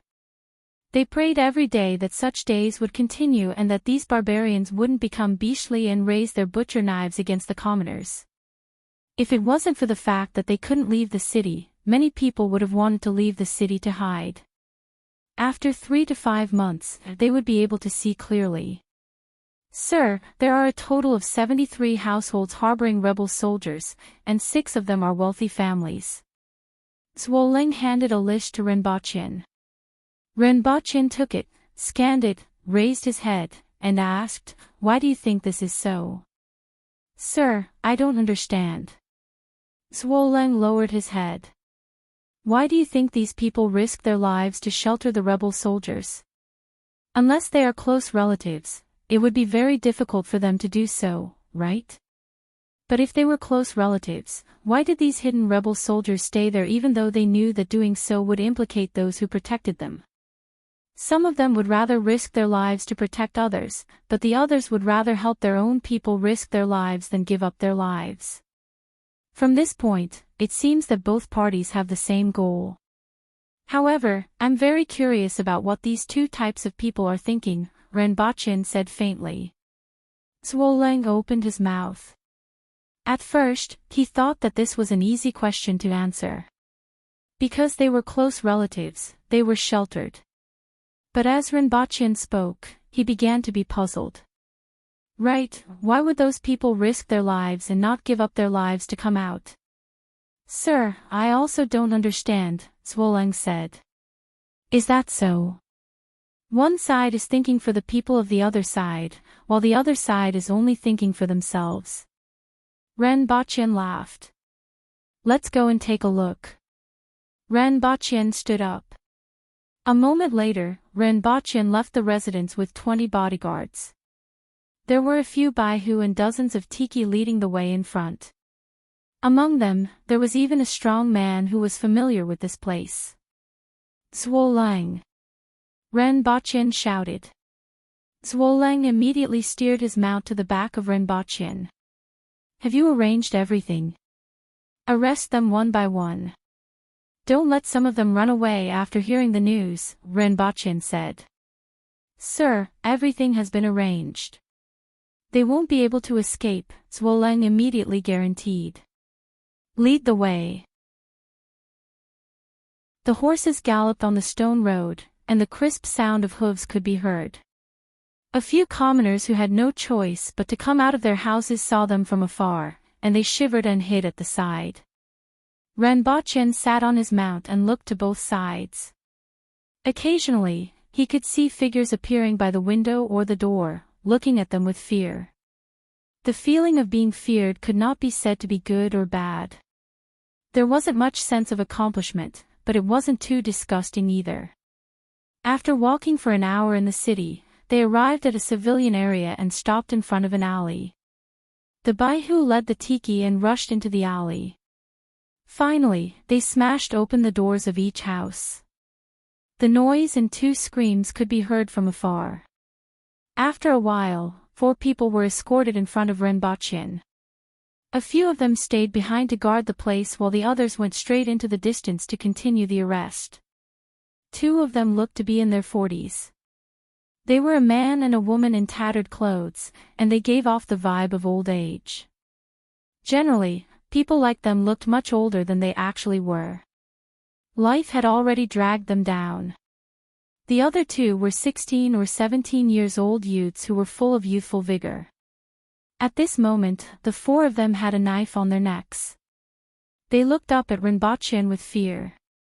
Many people in the surrounding houses were spying on them in the dark. They were like rats in the sewers and didn't dare to show their heads. Sir, spare us, sir. Renbochin ignored the cries of the people below him, turned around, and asked Zhuoleng, which one is the rebel? The 2 younger ones, Zhuoleng replied after turning around and asking a few questions. A few days ago, I sent someone to shout. Did you all hear it? Why are you harboring the rebel? Renbochin looked down at them from his mount and asked. Sir, spare us. Xiaoxi is immature and has never done anything bad. The middle-aged man and woman immediately begged for mercy. I said, why are you harboring the rebel? Renbochin repeated. That's our child. The 2 of them immediately fell to the ground and cried. Is Xiaoxi your child? What about the other one? Renbochin asked softly. It was natural for parents to protect their children, but unfortunately, this child didn't live up to expectations. The 2 of them were so overwhelmed with fear that they couldn't make a sound. After being reminded by the knife on their necks, they cried and said, he was the one who brought him back. Who's Xiaoxi? Renbochin looked down at the 2 young men. Did you hear what I sent someone to shout? Renbochin asked. The young man was terrified. His body trembled, and he couldn't say a word. Tell him that he has to answer what I said. Renbochin said. One of the tiki immediately kicked Xiaoxi, causing him to spit out a mouthful of blood. Did you hear that? Yes. Yes, why aren't you coming out? When you joined the rebel army, you were already prepared to die. Why would you rather drag your family of 3 to death than come out? Speak. Following Renbochin's shout, the young man's head was hit by the hilt of the knife again, and his head was bleeding. I'm scared. Is this the rebel army? Is this the so-called rebel army? Renbochin chuckled, and his voice was full of mockery. When you were bewitched by others, you became hot-blooded and wanted to shed your blood for the people of the world. However, when things came to a head, you would rather drag your entire family to death and even bring along a good comrade? It seems like you're quite loyal, but the price is the lives of your parents. If you want to kill me, then kill me, the other young man roared angrily. Well, you're very strong-willed. If you were strong-willed, you would have died in battle long ago. At the very least, you should have committed suicide in their house. They would then drag your body out and say that a rebel army broke into their house and killed you. This way, you might have been able to escape with your life. However, you didn't do that. Instead, you retreated at the critical moment and enjoyed the protection that others gave you at the cost of their lives. Renbachian's face was full of sarcasm. You evil ghost. Evil ghost. The young man couldn't bear the meaning behind Renbachian's words and frantically tried to pounce on Renbachian. However, he was stepped on by someone. Renbachian raised his head and asked, "Did you see what kind of people these people are?" "I saw them, sir. Selfish, cowardly, and ignorant. Such people are the rebels." Renbachian chuckled. Like a demon, his voice was full of malice and mockery and spread to the ears of the surrounding people who were covering their mouths and peeping carefully. "Kill them," Renbachian said coldly after laughing. A few weapons were immediately inserted into the bodies of these people. "Let's go and take a look at the next one," Renbachian said. The group of people left on their mounts. After a long time, some people came out of their houses to look at the corpses lying in a pool of blood. All of them looked dejected. After spending half a day, Renbachian had seen the same show 7 or 8 times. There were various reasons, but the final result was the same. Renbachian finally lost interest and went back with the guards, leaving the people from the rearguard commandery to continue the arrest. On the way, the guard scratched his head and said, "Sir, I still don't understand why you did this." You actually know how to use your brain to think about why." Renbachian turned his head and looked at the guard in surprise. "I always feel that people can't understand the way you do things, and it's the same this time." "I thought about it and really didn't expect it," the guard said. "Very good. Knowing how to use your brain is the first step for you to evolve from a monkey to a human." Renbachian praised. "Monkey?"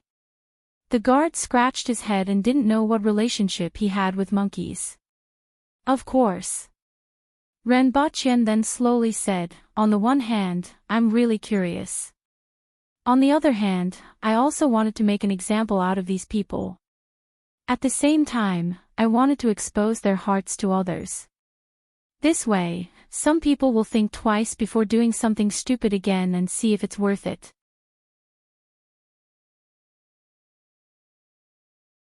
Chapter 551. Sirs, please take care of Shuiyang City. Renbachian cupped his fists at Suiqing and Qingyun's sword. "The two of us can't stop the army," the two of them said.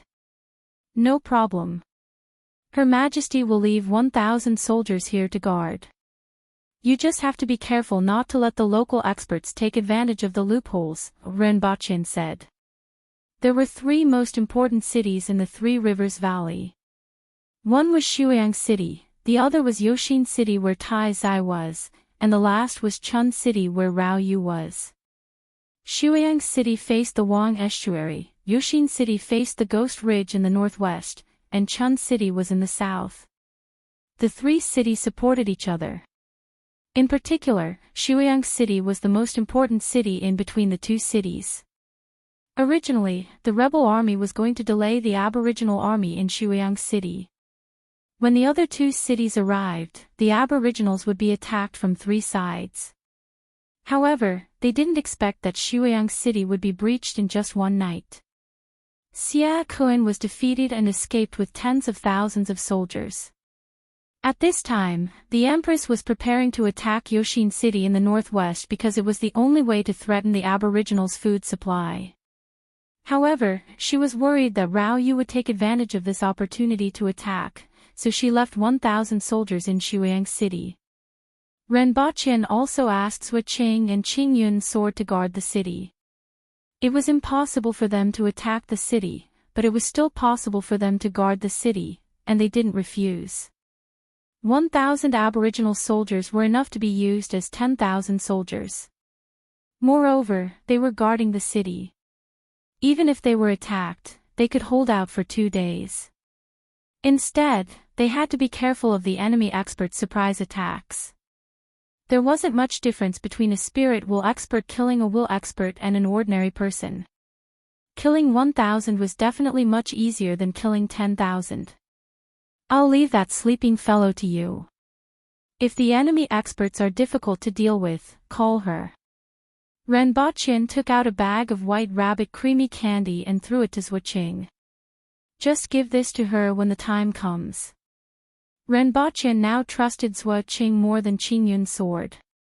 Zhuoqing wasn't as idealistic as Qingyun's sword. The Lingshan sect was his root. Now, other than Zhuoqing and sect master Su Xing, there were only a few people left in the Soul Mountain sect. The rest had all entered the rearguard commandery. On the other hand, even though Qingyun's sword was the first to surrender, he had too many thoughts and misgivings. As a result, he was always restrained. Even when Renbochin forced him to do a few things, he was still unable to act freely. This made Renbochin somewhat dissatisfied. After chatting with them for a while, Renbochin let them leave. The two of them walked out of the house side by side. Zhuoqingkai said lightly, "What are you hesitating for?" Being overcautious and indecisive won't accomplish anything. After he finished speaking, he did not look at Qingyun's sword's reaction and walked along the stone path, disappearing into the crowd in just a few steps. Qingyun's sword stood there in a daze for a long time before heading in another direction.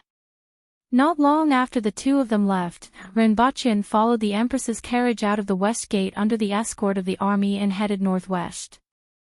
"How long do you think it will take for Rao Yu to come?"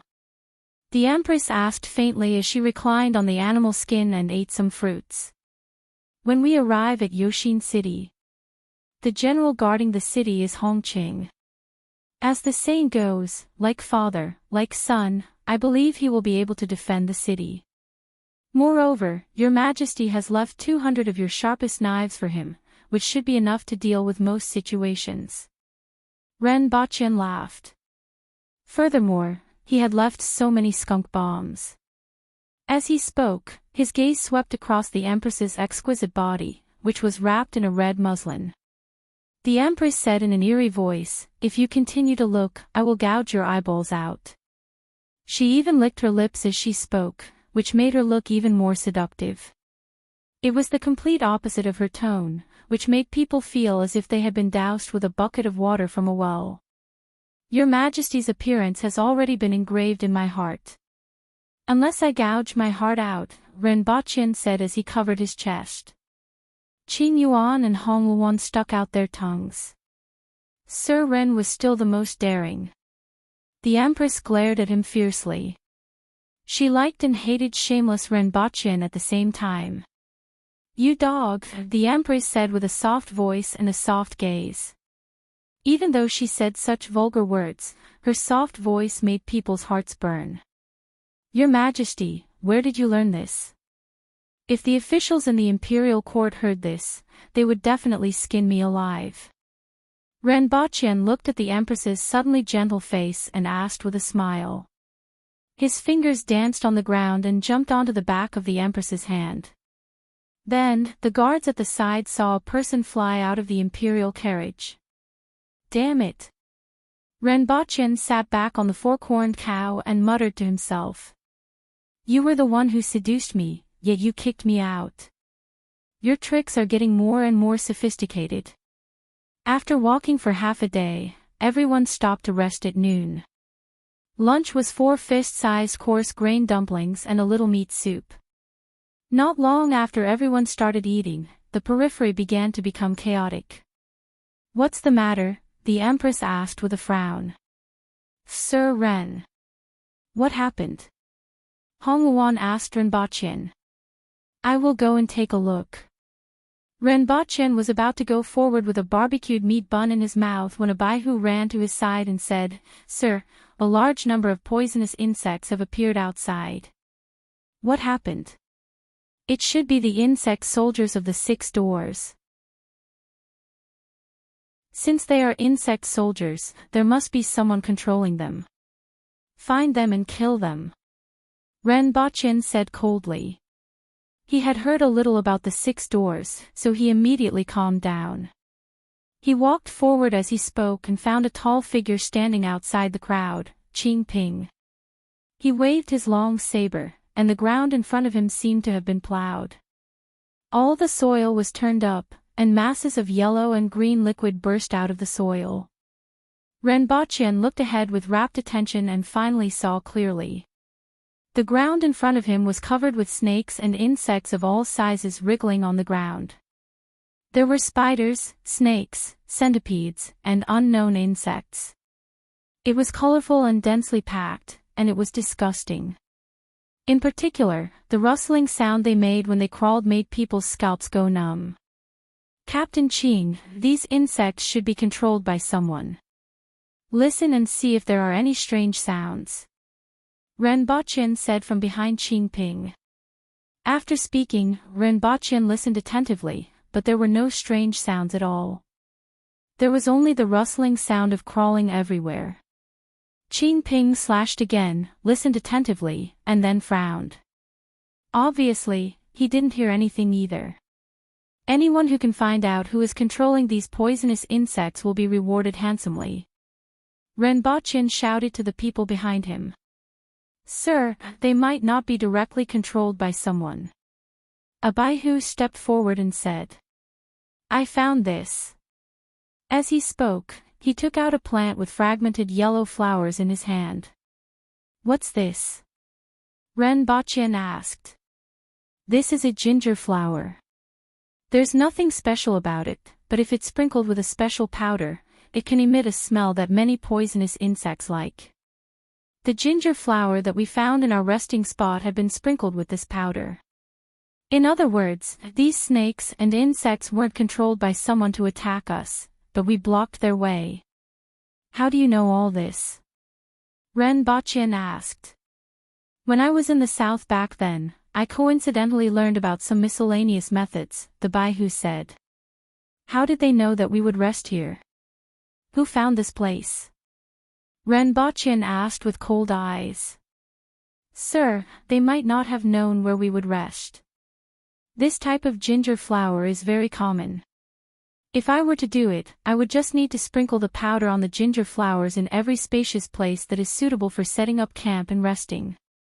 When the army rested, they would release the insects from a distance, and they would naturally come to us. If one didn't know, it would be easy to think that these snakes and insects were being controlled to come to us. Well done. Ren Baqin patted his shoulder and praised him. In other words, as long as we retreat, everything will be fine, right? Yes. Everyone, retreat to the road. Carefully check if there are any small red flowers on the ground, Shi Wanya, who had just arrived, shouted after hearing this.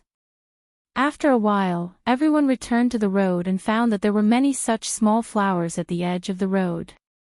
There were even some that had been thrown to the ground in the middle of the road.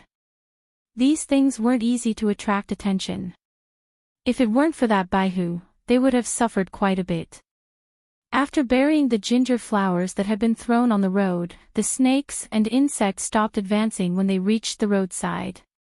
Instead, they surrounded the ginger flowers and crawled up and down. Finally, they gathered into a group of insects, which made people's scalps go numb. What's your name? Ren Baqin called the Baihu over and asked. Sir, I'm Yu Kaiyang. As I said just now, if the person controlling the snakes and insects is caught, you will be rewarded handsomely. Even though you didn't catch the person controlling the snakes and insects, you have made a great contribution. Take note that Yu Kaiyang will be promoted by 2 ranks and will be promoted to a Baihu. Thank you, sir. Yu Kaiyang said happily. Well done. Ren Baqin was very satisfied. Well done. A burly voice came from the side. Ren Baqin turned his head and saw Shi Wanya nodding at him. Thank you for your praise, sir and Protector General. Yu Kaiyang said. You may leave.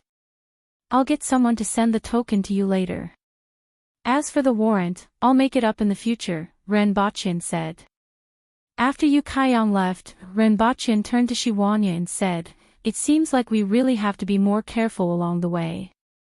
I heard that in addition to the insect soldiers, the 6 doors also have monkey soldiers and elephant soldiers, which are very difficult to deal with." As soon as Renbochin finished speaking, he felt the ground begin to shake. The source of the shaking was in front of them. This shaking seems like a large number of cavalrymen are attacking in this direction. The rebel army definitely wouldn't dare to face them head-on. Since they aren't cavalrymen, it seems like they are elephant soldiers. Renbochin, who had just seen the insect soldiers, suddenly had this thought. Since the insect soldiers had appeared, it was reasonable for the elephant soldiers to appear as well. If he and the others didn't notice the problem with the first wave of attacks with the insects, he was afraid that some people would be injured. However, they would eventually realize that the attacks on the road were relatively less and retreat here. After that, the elephant soldiers would charge over. If everyone blocked the path of the elephant soldiers, they would definitely suffer heavy losses. If they entered the bushes on both sides, they would become food for the insects. The other party's plan was really good. Renbochin looked forward as he thought about it. He then saw the behemoths, which were up to 6 meters tall and had tusks that were more than 3 meters long, charging in this direction.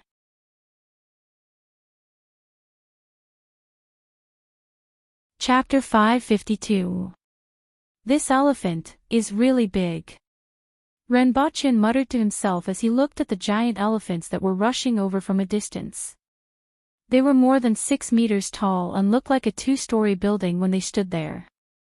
2 of these elephants were pushing over as if a building was pushing over, not to mention their 3-meter-long tusks, which were full of deterrents. Moreover, this elephant's body was covered in rattan armor. Almost everything above the knee was wrapped in rattan armor. Even the elephant's trunk was covered with rings of rattan. On the back of each elephant sat a person wearing a brightly colored feather cloak. There were both men and women. Renbochin looked from afar and saw that these 2 elephants weren't the only ones. It was just that these 2 elephants were in front like a wall that was pushing over, making it easy for people to overlook the fact that there were 2 similar elephants behind them. Renbochin took out 2 flash bombs from his bag, weighed them in his hand, estimated the distance, pulled out the rings, and threw them forward. Although it was daytime, the flash bombs were still quite powerful and could cause quite a lot of noise. The rattan armor on the elephant soldiers could block swords, but it couldn't stop the flash bombs from blinding and deafening the elephants. Even if a human was hit by a flash bomb, they would inevitably panic, let alone an animal. It was enough as long as the elephant soldiers couldn't distinguish the direction and run around. "Lower your head and close your eyes," Renbochin shouted as he threw the flash bombs. "Be careful, sir." Renbochin heard the shout behind him just as he lowered his head. He didn't have time to think and took advantage of the situation to fall back. An arrow flew over him with a strong gust of wind. He saw a man standing on the elephant with a bow and arrow in his hand, still maintaining his shooting posture. In the next second, his eyes lit up and then turned black. The loud noise made him dizzy and lose his 5 senses. He was shocked and didn't know what was going on. Along with him, the 2 giant elephants and the controllers on their backs were blinded by the 2 flash bombs that were thrown one after another. The giant elephants were shocked, let out a long howl, and immediately braked before running to both sides in panic. Then, the 2 giant elephants at the back were revealed. On top of them was a monkey with long reddish-brown hair and a few spirit wool experts sitting cross-legged. Monkey first grimaced in pain and scratched his ears and cheeks. Then, he let out a strange cry and leaped high into the air with the other martial artists, pouncing towards the crowd. "You've got guts, daring to come and intercept us. You've made me think highly of you. But since you're here, just stay here. You're going to die sooner or later anyway. The scenery here is picturesque. It's a good place to bury you. Shiwanya laughed heartily and blocked Monkey with his long saber while Qingping and Zongshan blocked the other spirit wool experts. As the monkey and the spirit wool experts fought, they lured the three of them to a distant place. Shiwanya and the others also fell into their trap and followed them. Be careful of the surrounding forest and see if there are any monkeys. Renbochin shouted as he grabbed 2 flash grenades in his hands. The insect soldiers and elephant soldiers of the 6 doors had appeared, so would the monkey soldiers be far away? At this moment, Renbochin had completely figured out the other party's plan. First, they attacked with poisonous insects, forcing everyone onto the main road. They couldn't escape into the bushes and woods on both sides. Then, a few giant elephants pushed over like a wall. At the same time, they used experts to restrain Shiwanya and the others. Even if the elephant soldiers caused some casualties and confusion in the army, they couldn't cause too many casualties. After all, there were too few of them. The road was too narrow, and only 2 elephants could pass in front. If they died, they would block the path of the elephants behind. Therefore, only 4 elephants were used to create confusion and attract attention. At this time, a real weapon was needed to cause casualties to the army and achieve their goal. There are a lot of monkeys in the trees on both sides. Be careful. When Renbochin heard the sound of something piercing through the air, goosebumps appeared all over his body. He hurriedly flipped off the 4-corned cow and landed on the ground. After a few spluttering sounds, the 4-corned cow let out a blood-curdling shriek and fell to the ground. Renbochin looked around and saw bone spears shooting out from the forest. Looking into the forest, he saw a few monkeys with short brown fur, about half the height of a human, appearing on the branches. Each of them had a few bone spears tied to their backs, and they were throwing them down as they jumped on the trees. Renbochin didn't know what species these monkeys were, but they were extremely strong. The bone spears they threw could directly penetrate the 4-corned cow from dozens of meters away, and even 1/3 of the spears were embedded in the soil. As expected, Renbochin understood and threw 2 flash bombs in front of the elephants. He then pulled over the backpack that was hanging on the 4-corned cow, took out a handful of flash bombs, and threw them to the guards at the side. Throw them into the forest. More than 20 flash bombs were thrown out, blinding all the monkeys in the forest. One by one, they lost their balance and fell from the trees while squeaking. The rest of the monkeys were also shocked and quickly ran away while squeaking. Captain Gong, don't let the winged cavalry enter the forest. Use bone spears. Renbochin shouted. The bone spears that the monkeys threw were shot back at their original owners, piercing the blinded monkeys to the ground. Renbochin quickly rushed to the front of the Empress's carriage and saw that there were many broken bone spears that were made by the guards. Renbochin raised his voice and asked, "Your Majesty, are you alarmed?" Hong Wuan pulled the curtain aside and saw the Empress lying in a reclining position with a wine cup in front of her eyes.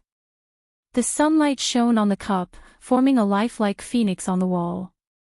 The Empress looked down at Renbochin and said, "How could anything happen to me in such a situation? Go and do what you need to do." There was some appreciation and joy in her eyes. Renbochin was no longer the weak chicken that needed protection and couldn't even trust a chicken. He had begun to be able to take charge. "Yes," Renbochin replied. He naturally knew that nothing would happen to the Empress, but he still had to show the proper attitude. Renbochin then asked his men to do a head count and found that there were very few casualties. Although these monkey soldiers were pretty strong, they were only a lot stronger than ordinary people and were far from the strength of a man-will expert. If the troops were in chaos, they could still take advantage of the situation. However, the poisonous insects were reminded by someone, and the elephants were dealt with a few flash bombs. Renbochin reminded them that the monkeys were facing an intact army. Following which, a large number of them were blinded by the flash bombs, and the rest fled. There seemed to be a lot of bone spears, but only a dozen or so unlucky fellows were pierced by the spears. There were also some abrasions, but they didn't suffer too much damage. After understanding the situation, Shiwanya and the others returned one after another. Damn, they ran so fast. Qing Ping cursed. None of them survived. Ren Baqin asked casually. He looked at the three of them and found that they didn't have any injuries. That giant snake from last time was also there, and I was almost bitten. Zongshan said. It was Mengshan. Ren Baqin corrected Lin Qiaola since she wasn't around. Haha, that girl. Upon hearing this, the others also thought of Lin Qiaola and burst out laughing. Protector General Shi, Her Majesty said that it's time to set off. Hong Wuan landed beside them in a flash and said in a crisp voice. After walking for more than 2 hours, everyone arrived near a hill. Sir, there are traces of elephant soldiers. There are at least 200 of them, a Baihu came up to report. Ren Baqin followed the Baihu to the back of the hill and saw a large area of messy footprints. It seemed that they had stayed here not long ago and were ready to launch a surprise attack when everyone arrived nearby. However, the army in the forest was almost unscathed, so these elephant soldiers had no choice but to retreat. Ren Baqin looked at the traces and pondered. This kind of elephant was huge and powerful. If 100 or 200 of them were to charge at the same time, it would be like a collapsing mountain. If the two armies were to confront each other, with these elephant soldiers as the vanguard and the main army following behind, the aboriginals would suffer heavy losses even if they won. Fortunately, he had a lot of flash bombs on hand, which were enough to restrain these elephants. However, after eliminating the 6 doors in the future, he would have to get his hands on their method of nurturing elephant soldiers.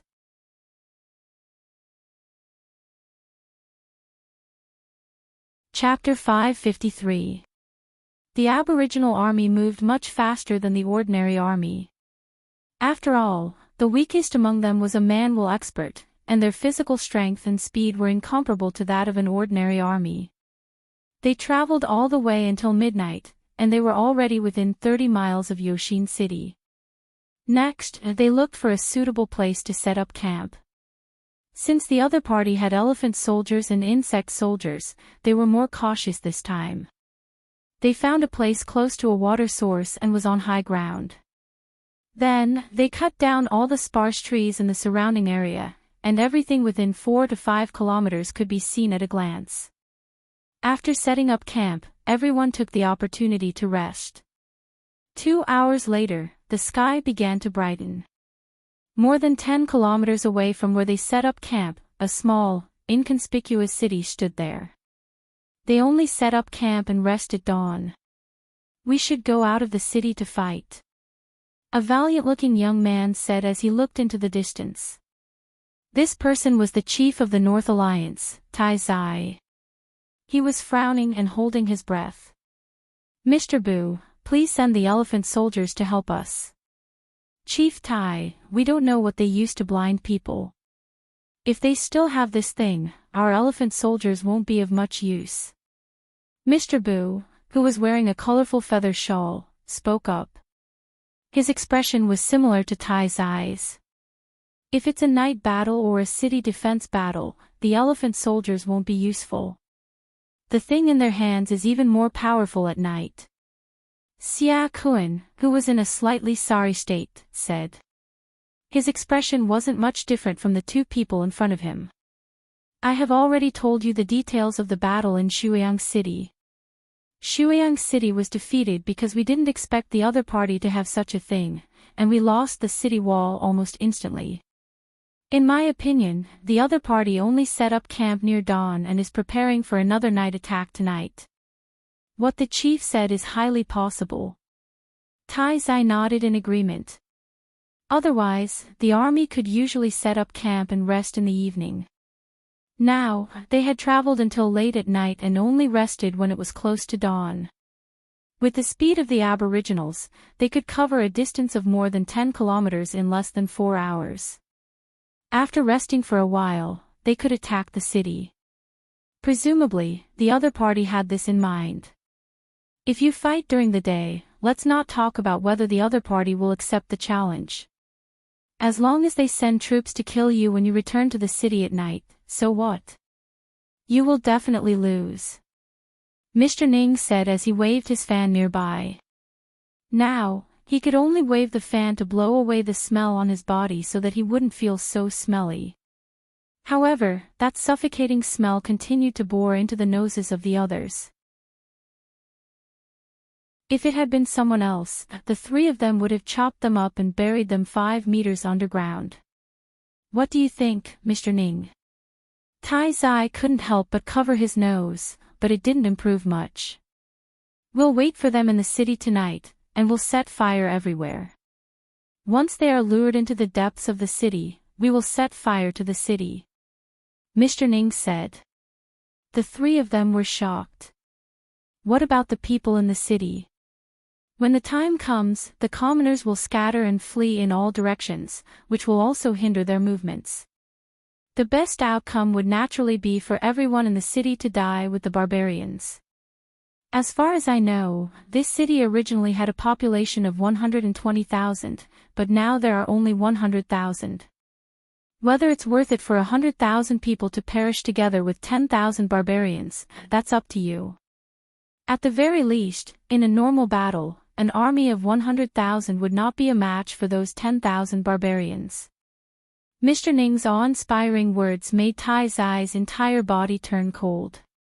Everyone was silent for a moment, and Xia Kuan was the first to speak. I think this plan is feasible. Commander Xia, go.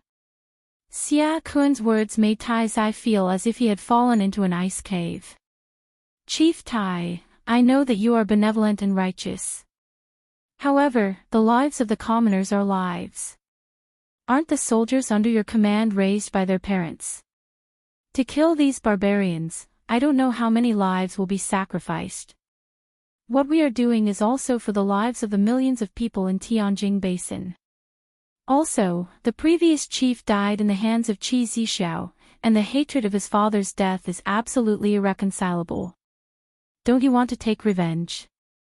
Xia Kuan asked. I want to take revenge and defeat those barbarians, but I can't do that. Tai Zai growled in a low voice. Then do you have any other ideas? Qi Zixiao, Shi Wanya, Zhong Xin, Qing Ping, and that unknown girl, there are so many experts. Even if we use all our strength, we won't be able to contend against them, not to mention the winged cavalry. Do you know what the consequences will be if we lose? Everyone in Tianjing Basin will be enslaved by the barbarians, and their life and death will be at their whim. As for you, me, the North Alliance, the Southern Metropolis, and the Green Bellflower, everyone will die without a burial place. Do you want to see the remaining members of the Tai family hanging on the city walls and their corpses being eaten by those birds and beasts? Mr. Ning, is there any other way? Can't we defeat them on the battlefield? Tai Zai raised his head and looked at Mr. Ning. Chief Tai, aren't you clear on whether or not we can defeat them on the battlefield? The Aboriginals aren't good at strategy and production. They don't have any equipment, but with less than 100,000 soldiers, they were able to suppress Great Xia, the Yun Nation, and the Qin Nation. Half a year ago, the 500,000 soldiers of Great Xia were all well-equipped, elite soldiers, and fierce generals. How many of them returned alive? Even Lu Pinghai was beaten to death by Qi Zixiao. Do you really think the Northern Alliance can compare to the Xia? Unless the world's #1 expert takes action, how are you going to defeat Qi Zixiao, who has countless experts under his command? Mr. Ning said coldly. But this isn't the entire Aboriginals, but 10,000 of them. Tai Zai said with a sinister expression. Yes, so there's still a glimmer of hope.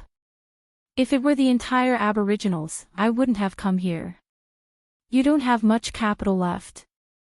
Shuiyang City has already been lost, and Governor Xia and the 150,000 soldiers of the North Alliance are all holed up in this small Yoshin city. If you lose again, you won't have another chance. Mr. Ning laughed. The rebels are like the setting sun, displaying everything they have before sinking into the darkness, Renbochin said as he looked up at the setting sun. Previously, I saw the 6 doors lead the beast soldiers to attack. Although they were repelled, it was only because the difference in strength between the two sides was too great. In addition, the sword of victory was always on our side. I thought that the rebels would attack first, but I didn't expect them to be holed up in Yoshin City. Renbochin turned his head and smiled at the Empress. Why are you speaking so strangely today? The Empress looked up at him. No, I'm just sighing with emotion. Renbochin laughed. Where's the poem? I'm still waiting for it. The Empress lazily reclined there, stroked her cheek with her finger, and looked at Renbochin. The rebels are like the setting sun. Before sinking into the darkness, they display everything they have for the last time. This is a modern poem.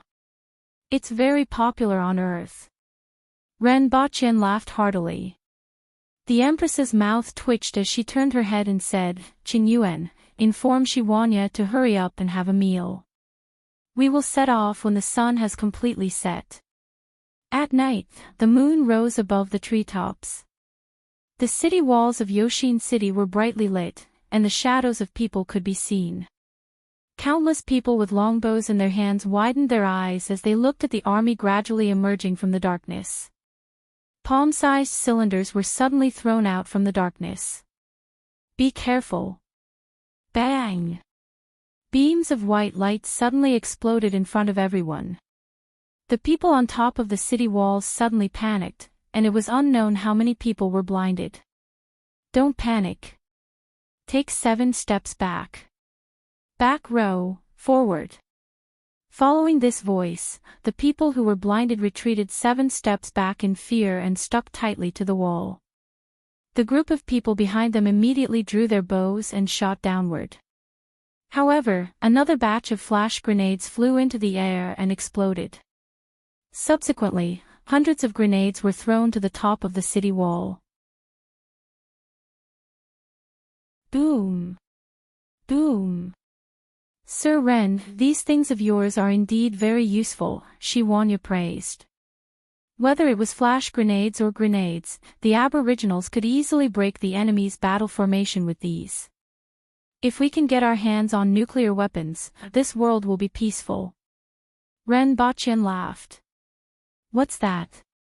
Shiwanya asked. They have occupied the top of the city wall. Protector General, it's time to get ready to enter the city. Renbochin looked at the top of the city wall in the distance and laughed. Everyone, set off. Leave none of the rebels alive. Shiwanya shouted.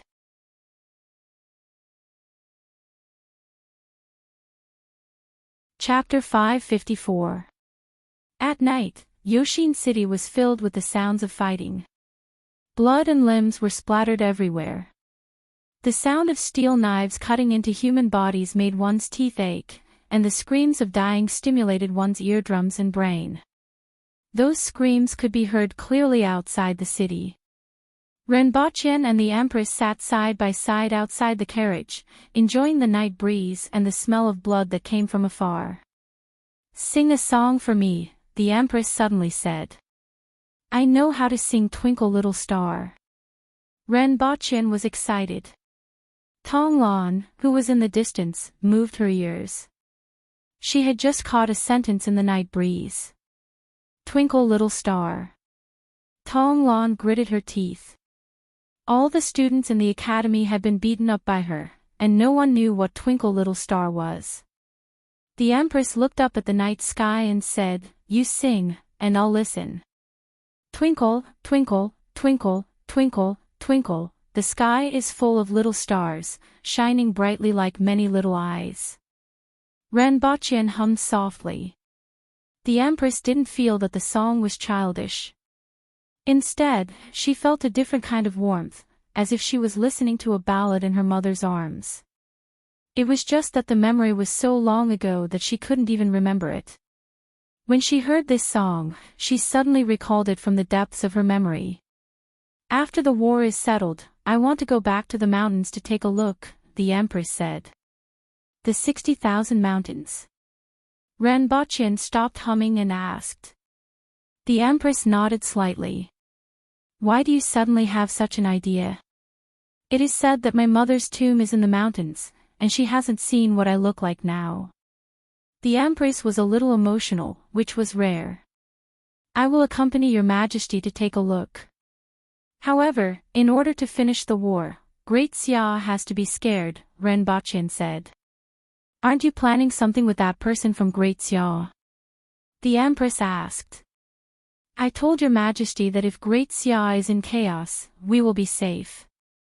Furthermore, 100 million taels of silver can do a lot of things, Renbochin said. The Empress nodded and didn't say anything else. In fact, there is no need to finish the war. As long as there is a radio station, it won't affect state affairs.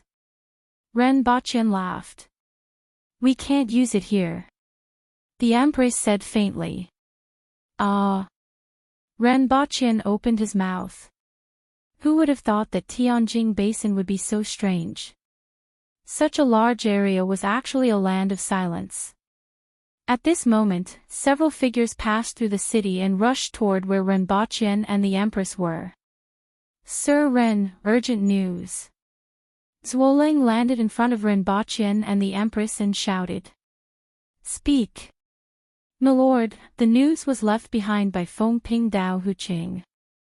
Renbochin immediately thought of the person that Zhuolang mentioned 2 days ago. He was a lieutenant under Tai Zai, and he didn't know why he had sent a message at this time. The rebels are going to set fire to the city. Zhuolang said coldly.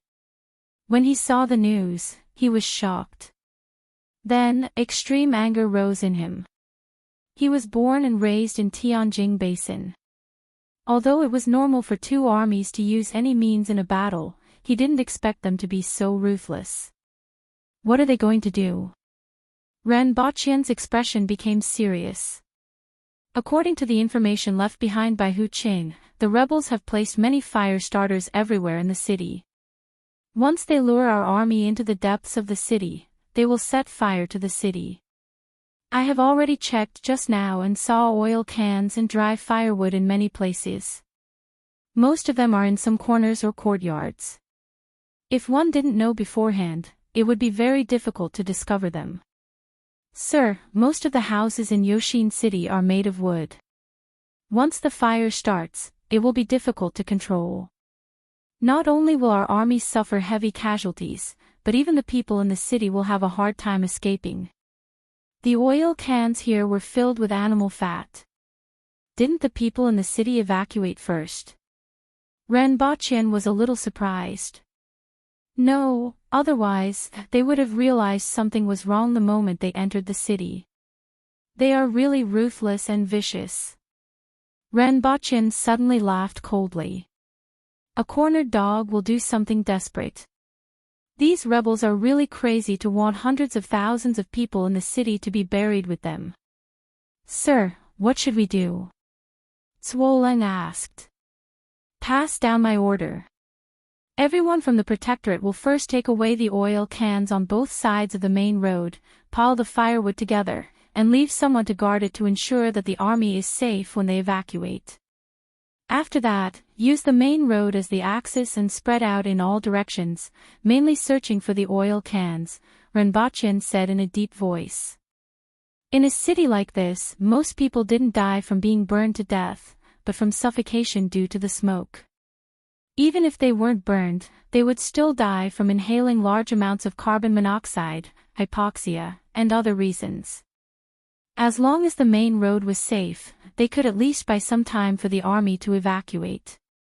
After that, they would take away the oil cans in other places.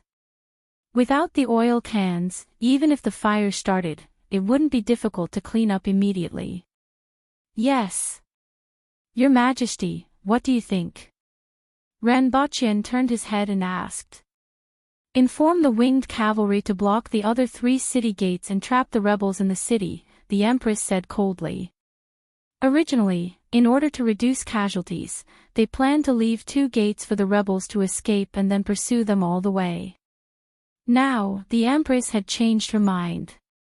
Your Majesty, if that's the case, I'm afraid that they won't burn the city. Instead, they will fight with their lives on the line, and I'm afraid that there will be more casualties in the end. Why don't we wait for them to start the fire before blocking the other 3 city gates? Ranbachian said coldly. You reap what you sow. Originally, I didn't think of doing this, but since they want to set the city on fire, they can't blame anyone else. Let them perish together with Yoshin City. Sir, then the commoners in the city. Even though Zhuoleng's name was cold, he was warm-hearted. After hearing Ranbachian's words, he quivered. Inform Protector General Shi of this matter and ask him to reduce the intensity of the attack. Delay for time and strengthen the attack after most of the oil cans in the south of the city have been transported away. As for the commoners, when the time comes, get someone to lead the commoners in the other 3 directions to escape from the south of the city. How many of them can escape will depend on their fate. Zhuoleng was very grateful after hearing this arrangement. He didn't expect the 3 local powers to burn the city and let the hundreds of thousands of commoners die in the sea of fire just to prevent the aboriginal army from discovering the problem in advance. However, Ranbachian, who always gave him the impression that he was a ruthless superior, actually gave the commoners a way out. Even though this would inevitably result in a lot of casualties, it could be said that countless people had already survived. Relay these words to Protector General Shi. Get people to keep an eye on the movements of the rebels from high ground. If they discover that the 3 gates are impassable after the fire starts and a large number of soldiers want to break through the south gate, intercept them immediately. As for you guys, after leading the commoners to escape to the south of the city, roam the city and kill small groups of rebels. Understood, sir, Zhuoleng replied. Regret.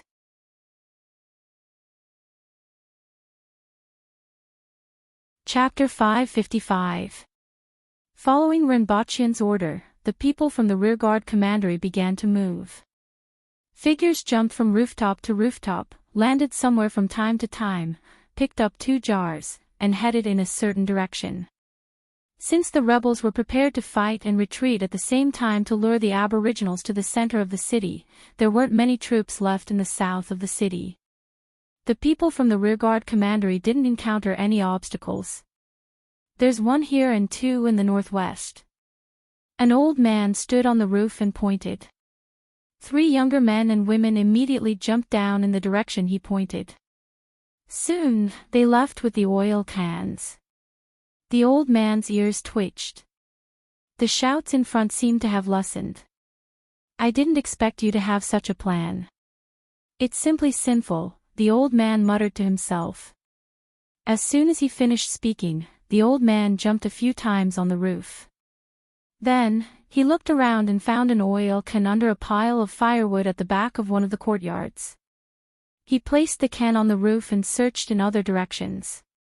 Was there a sound on the roof just now? In the house below, a woman was huddled in the arms of a man with a terrified look on her face. Don't think too much. The man forced himself to calm down and said, even if the sky is overturned outside, we will be fine as long as we hide in the house. Although he said this, his face was deathly pale. As time passed, Shiwanya stood on the roof and looked at the slow advance in front of him. His eyes were like an eagle's as he scanned the distance from time to time.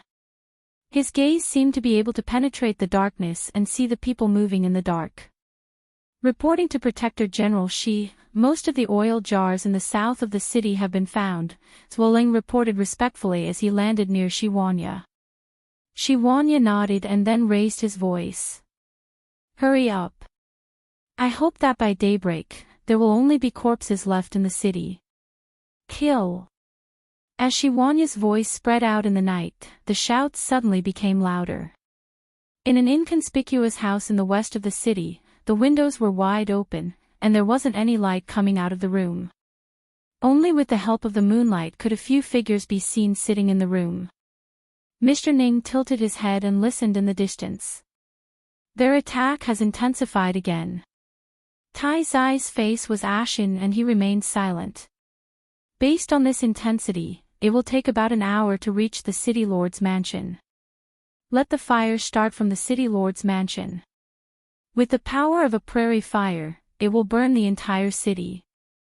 Mr. Ning revealed a smile. It was a rare sight to see an entire city buried along with an aboriginal army. It made his heart beat a little faster.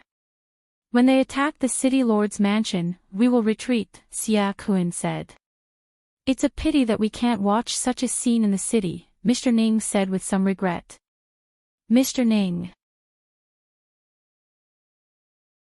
Tai Zai suddenly spoke. Alliance Master Tai, what's the matter? Mr. Ning turned to look at him. However, he only saw a snow-white light in the darkness, causing his pupils to rapidly dilate. Clang! The sound of swords clashing rang out. Are you crazy? Xia Kun blocked Tai Zai's sword with his long saber, his face full of disbelief. You want to kill me? Mr. Ning was also surprised. Regardless of the outcome of this battle, he's already useless. If we win, the ancient race will be defeated and will no longer be able to stop us. There's no point in keeping this person alive. If we lose, even if we escape, we will no longer be able to contend against the ancient race. There's no point in keeping this person alive. Tai Zai had a crazed look on his face as he growled, let him accompany the commoners in this city and die together. Ha ha ha ha ha. Mr. Ning convulsed with laughter. I'm only the one who came up with the plan, but you are the one who actually implemented it. Now, you can't bear the sin in your heart and want to put the blame on me. You've deceived yourself to this extent. You don't even have the slightest bit of responsibility. How are you going to lead the Northern Alliance? That's right, you are deceiving yourself. Xia Kun's face was ashen as he growled, do you think this battle is over? What happens after that? Who will divert the energy of the aboriginals? Where will we get weapons? We can send more people to the Yun Nation or even Great Xia. No one will know how he died. Even if they knew, they wouldn't care as long as we are still of value. In order to exterminate the aboriginals, I will have no face to lead the Northern Alliance after this battle. Tai Zai said. What do you mean? Xia Kun was shocked again. Tianjing Basin doesn't need 3 factions. As long as you can settle the Green Bellflower, you can become the ruler of Tianjing Basin. The 3 factions have been fighting for decades, and it's time to end it, Tai Zai said coldly. My last request is to kill him. Tai Zai glanced at Mr. Ning. Mr. Ning's expression changed. Don't forget that you were the one who gave the order. You are right about one thing.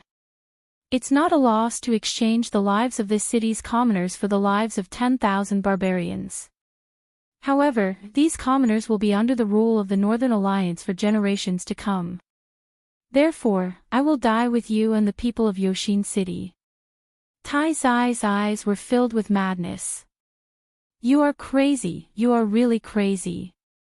Mr. Ning shouted. You are crazy. Xia Kun also said, although he was the one who proposed the plan, you were the one who gave the order. Now, you want to kill him. Although I don't know why you are crazy, I don't want to stop you. As Xia Kun spoke, he suddenly loosened his grip, and Tai Zai's sword pierced into Mr. Ning's chest like a dragon. Hee hee, hee hee. Mr. Ning hugged the sword in his chest and laughed bitterly. What a pitiful person. He then fell to the ground. Do you know that I once thought of dragging you to death with me? However, Tianjing Basin needs a leader, and that woman, Rao Yu, can't do it. Tai Zai looked at Xia Kun and sneered. He pulled out his sword and strode out of the room. "Mr. Ning, you know that I can't refuse." Xia Kun sheathed his sword and lowered his head. Hee hee. A bunch of wishful thinking people. Mr. Ning muttered to himself as he spat out blood. Wishful thinking. Maybe. How would you know if you don't try? Xia Kun laughed. Tai Zai looked at the blood-stained sword in his hand in the courtyard and remained silent. A man in black landed beside him and said, "Sir, there are many martial artists traversing the rooftops in the city. It seems like they are looking for something. It seems like they have discovered it. In that case, pass down the order and let's begin." Tai Zai finished speaking and strode out of the courtyard. The direction he was heading in was the place where the battle was the most intense. One by one, the guards in the courtyard started to follow behind him. "All of you can leave and leave. They are still fighting, and they need a leader," Tai Zai said without turning his head. "But it would be too shabby if the leader doesn't have guards around him," a guard behind him said. Following Tai Zai's departure, 500 men in black spread out and went to various places in the city. They took out cans of oil from under the pile of firewood in each corner and poured it on the firewood or on the rooftops. When the warlord's residence in the center of the city lit up with a huge flame, sparks lit up everywhere in the city and began to spread and spread. However, looking from a high vantage point, these sparks were all in the east, west, and north of the city. In the south of the city, a man in black rushed to the location where the firewood and oil cans were placed. He was stunned for a moment because the firewood and oil cans that were originally placed there had disappeared. He then rushed to another location, but a sword suddenly fell from the sky and nailed him to the ground. In another place, a man in black searched 3 locations and found that all the oil cans had disappeared. In one place, even the firewood was gone. In the end, he had no choice but to take out a match, squat down, and use it to light the firewood. However, a figure suddenly appeared behind him and slapped him on the head. He immediately spat out a mouthful of blood and fell to the ground. A man in black was looking for the storage location of the oil cans. On a tree behind him, Renbachin sat on a branch, leisurely took out his gun, unlocked the safety, and aimed at the rats below. Bang! Bang! Bang!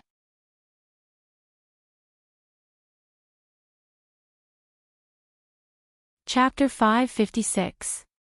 Boom! The east, west, and north city gates of Yoshin City collapsed with a loud bang.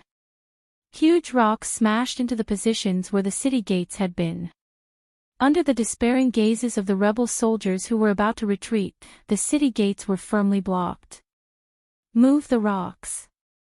We will all die if we don't get out," a person who looked like a general shouted from within the city. However, what greeted him was a series of grenades thrown from the city walls. At this time, the fire and blood were intertwined in Yoshin City, and the sounds of killing were still incessant. More than half of the city was engulfed in flames. Countless people who were hiding in their homes were driven out by the fire or engulfed by the flames. The thick smoke forced people to cover their mouths, lower their bodies, and flee in panic. The commoners were like fish in a net. Everywhere they looked, there were flames. It was as if the entire city had fallen into a sea of fire. This made them even more panicked. Most of them subconsciously ran in the direction of the nearest city gate. "Run to the south of the city. There's no fire there." A voice came from an unknown location, causing many of the panicking commoners to subconsciously run toward the south of the city. The flow of people led to even more people. People tended to follow the crowd, especially during such a disaster. Figures stood on the roofs of houses outside the line of fire, looking down at the panicking commoners in the dark. From time to time, the glow of weapons would flash, followed by the blood-curdling screams of people dying. Some of the rebel soldiers who were squeezed into the crowd spat out blood and fell to the ground. The Empress stood at the top of the city gate and looked down at the city that had fallen into a sea of fire. Renbochin was half a body behind her. "Your Majesty, sir, the refugees are surging over," Zhuoling said in a deep voice as he landed 10 meters away from them. "Open the city gate. Let them leave the city and send someone with a loud voice to tell them who started the fire," Renbochin said. At this time, he could already see the surging crowd below squeezing toward the city gate. Even though it could be considered safe once they reached the south of the city, most of the commoners in the entire city were rushing toward this area. It was already overcrowded, and the crowd was pushing and shoving toward the city gate. Trampling, violence, and all kinds of other things were happening almost all the time. Qing Ping landed in front of the Empress and reported with a head in his hand, "Your Majesty, one of the traitors, Tai Zai, has been beheaded." "Got it." The Empress didn't even look at them. She turned to Renbochin and said, "Even if these people manage to escape today, they won't be able to hold on until the rations are distributed. Your Majesty, please issue a decree to transfer food and kanji from Shuiyang and the other cities to help them. When you distribute the kanji, tell them who gave them the food. The people who escaped here will definitely remember your Majesty's kindness."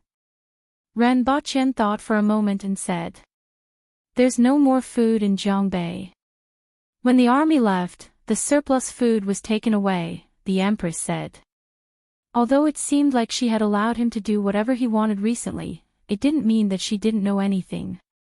"The provisions in Shuiyang City can support us for a few days, but we need the army to return and then transfer the provisions here. It will take at least 3 days. I don't know how many things will happen in these 3 days." "Then what is His Majesty's plan?" "Let the people in the south of the city take out their surplus food and distribute it according to the number of people. It should be able to last for at least a few days. After that, we can transfer food over to ensure that they won't starve to death." As for whether the citizens of the south of the city were willing or not, it was not within her consideration. She was already very kind to make such an arrangement. "Your Majesty, this is the behavior of a wise ruler," Renbochin said. "Do you mean that I was a fatuous ruler in the past?" The Empress turned her head and glanced at him. "How is that possible?" "It's just that your Majesty's wisdom in the past was for the sake of the Aboriginals," Renbochin replied. "I see that you have put in a lot of effort for these people these days." "We can't let them starve to death," the Empress said faintly. At this time, the area below them was in chaos. Countless people were squeezed together, crying and screaming. The Empress released her aura, which was like a mountain suppressing everyone's heart. The people below immediately quieted down. Everyone felt as if their necks were being strangled, and even breathing became difficult. The Empress withdrew her aura without saying a word. The victims below covered their mouths and didn't dare to make a sound. "As expected of your Majesty. Just by your aura alone, you are able to calm these panicking people down," Renbochin praised. "The fire is spreading."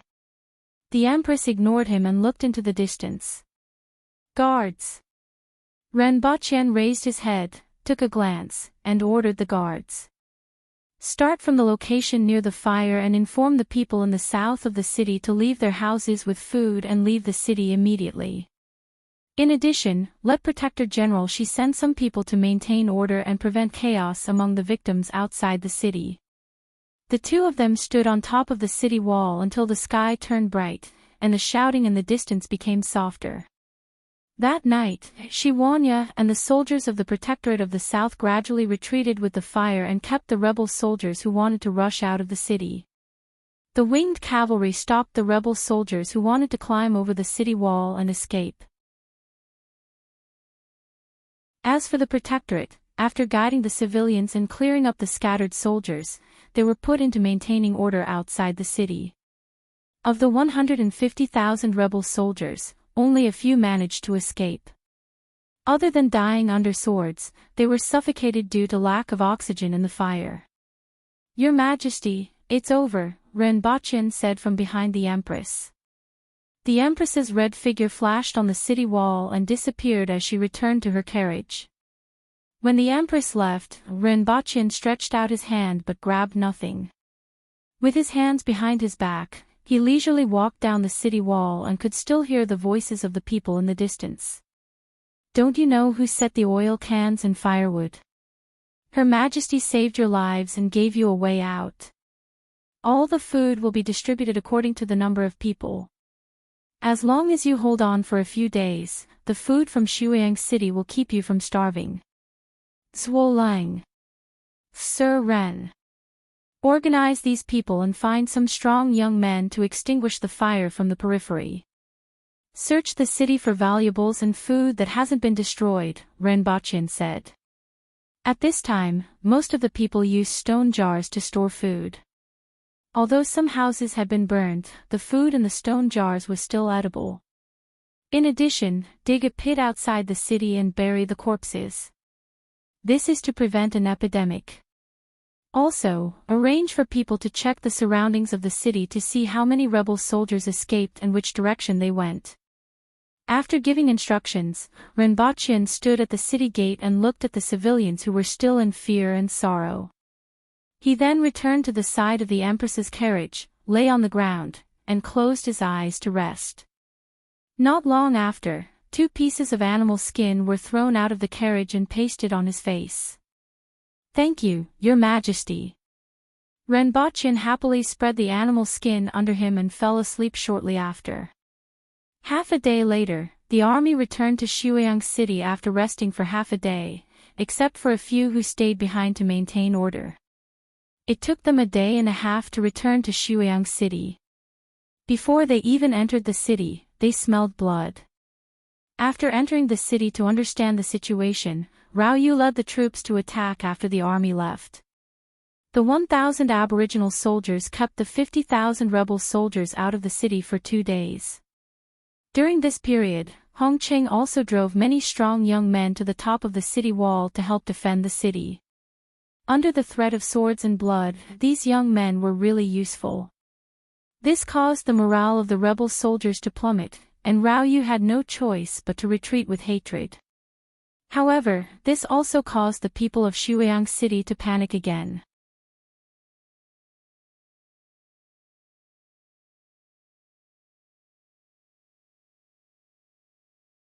Chapter 557. The 3 of them aren't back yet. After returning to Earth, Renbochin and the Empress took a plane back to Shanghai and found it strange that there were only 3 people in the villa. Even if they had to crawl, they should have crawled back to Shanghai in half a month, right? Not only did he buy plane tickets for them, but he also left 50,000 yuan for them. The simplest thing to do would be to take a taxi back to Shanghai. Moreover, the Messier 87 department was watching over them. Nothing could have happened. What happened? The Empress turned to look at him. Renbochin explained the situation to her, and she shook her head. Every member of the winged cavalry is a specially selected expert. They won't die even if they are thrown into a dangerous place, let alone on Earth. Although Your Majesty is very confident, your winged cavalry has now dropped from 1,500 to 700. Renbochin thought to himself, but didn't dare to say it out loud. I'm not afraid of anything happening to them, but I'm afraid that something will happen to others, Renbochin replied. This was what he was most worried about. Could the 3 of them be locked up in some secret base? An Earth-will expert with an IQ wasn't invincible in the city, but it was enough to make people tremble in fear. However, the crux of the problem was the word IQ. Although the Aboriginals weren't fools, their brain structure was abnormally simple. Compared to the people on Earth, they were like pure lambs in all aspects other than killing people, and being cheated was a very common thing. The Empress snapped her fingers playfully. She rubbed her middle and index fingers together from the pad of her thumb like a sword, making the sound of a sword piercing through the air. Renbochin looked at the hole that suddenly appeared in the wall where the Empress's fingers were pointing and felt that the snapping of her fingers was so cool. She was indeed the Empress, I'll call the Messier 87 to see if they know their whereabouts. Renbochin thought for a while, took out his phone, and called Yang's senior, Mr. Ren. Yang Sen sighed when he received Renbochin's call. Ever since he became the head of the Messier 87 department, he had sighed more often than he had in the previous half of his life. What's wrong? Renbochin felt that there was something wrong with Yang Sen's tone and immediately became doubtful. He wondered if the three fellows had caused some big trouble. Nothing much, Mr. Ren, you can speak, Yang Sen said. Do you know where my three subordinates, the ones I abandoned in the northeast? Renbochin asked. Mr. Ren, those are your subordinates. How dare you ask me where they are? And you don't have to be so confident in your tone, right? Yang Sen said, but he was relieved in his heart. Sure enough, the actions of those three fellows weren't his idea. Although Renbochin had already guessed it from their irregular movements and routes, he was sure of it after hearing Renbochin's words. He didn't have to wonder if there were any problems behind this. Minister Yang definitely knows more about this land than I do. Renbochin laughed. I do know where they are. Right now, they are guests of honor of the neighboring country's third fatty. Yang Sen opened his mouth and said. Pfft. Renbochin immediately spat. His voice rose an octave. What? Where's Sampanzi? Northern Dynasty. Third fatty. The northeast was indeed not far from there, but how did the three of them get there? How did he become that person's distinguished guest? What happened in the 2 weeks that he wasn't around? Why did they go to the Northern Dynasty? Renbochin asked with his eyes wide open. You have to ask them about this. That's all we know. However, I still want to say that these three subordinates of yours smashed a bathing center, a tea house, destroyed a drug trafficking den, 2 prostitution dens, and ran a red light 13 times on horseback. They also injured 7 policemen, 6 urban management officers, and 2 traffic policemen. Fortunately, no one was killed. Yang Sen said faintly. Renbochin's face darkened as Yang Sen spoke. After Yang Sen finished, Renbochin didn't know what to say. Ran a red light 13 times on horseback. Where did they get their horses from? They destroyed a drug trafficking den and 2 prostitution dens. Where did they go? He had lived on Earth for so long and had never come into contact with such things. Can you help me send a message to the 3 of them, get back here? Renbochin asked with a black face. He wasn't going to go to the Northern Dynasty to get the 3 of them back. It was more reliable for the Messier 87 department to handle this matter. I'll try my best. You must bring the 3 of them back and tell them that Big Boss is going to skin them. Renbochin continued. I didn't say that. I didn't say that. The Empress looked indifferent. They are too troublesome. Renbochin didn't know whether to laugh or cry. Oh. If they are too powerful, give them a few whips. The Empress said. Renbochin grinned. Your Majesty, do you know what the word law means? Do you know how to write this word? Have you seen it before? Ha! Renbochin thought about it and sighed again. Well, what you say is the law. Renbochin sat back on the sofa and stopped thinking about those 2 people. He accompanied the Empress to play Honor of Kings, which he hadn't played for a long time. Half an hour later, a player on his side finally wailed, Brothers, do I have any enmity with you? Why do you keep tricking me? Why am I always on the same team as you? Renbochin thought about it and replied, This is love. Love. Love. Brother, I'm still a child. Your love is too deep. It's better to be fair and share some with others. That person wailed. After teasing a few of their companions, the 2 of them went offline contentedly. They watched TV for a while, and Renbochen's attention was suddenly attracted by an advertisement for an educational robot. This suddenly reminded him of something. These days, he didn't have the time to teach those students, and it wasn't a good idea to let them wander around with the army. A few months of delay would be wasted. If he could get them a robot and find time to answer some of their questions, it would probably be much faster. After thinking about this matter, Renbochen immediately took out his phone and began to search for information about robots. He found out that robots on Earth had improved a lot in the past 3 years. Modern humans were getting lazier and had a higher and higher quality of life. The huge demand had driven the rapid development of robots. At the very least, the robot that he saw in the advertisement was from a company that he had never heard of before. He was surprised to find out that this company used to make inflatable dolls. This made his eyeballs almost fall out of their sockets. This company first made inflatable dolls, then adult robots. Now, even some foreign brothels used their robots to satisfy some customers, and the reviews were pretty good. Since last year, they set up a new company called Linkage Intelligence and aimed at educational robots. Now, they mainly launched family education robots, and they had a good reputation in all aspects. Whether it was the voice recognition system or the conversation system, they were quite logical. Upon seeing this, Renbochen began to become interested in this company. However, they were currently making family education robots, which were far from what Renbochen wanted. Furthermore, they needed to rely on the internet. The basic requirement for the robot that Renbochen needed was to have its own database. As for the voice recognition system and the conversation system, he didn't need to worry about them as they could basically meet his needs. At the thought of this, Renbochen called the company.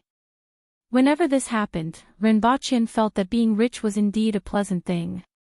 This was especially true on Earth, where money could solve most problems as long as it was within the scope of current technology. For example, the current situation. However, he still needed to know the level of this company and whether it could meet his requirements.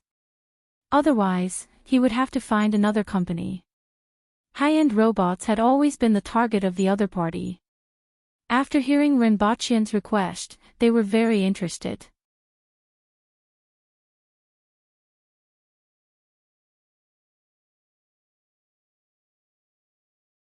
Chapter 558.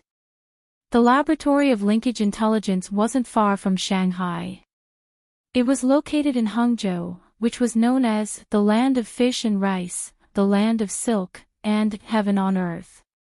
Of course, the most praised thing about Hangzhou was the romance that was circulating here.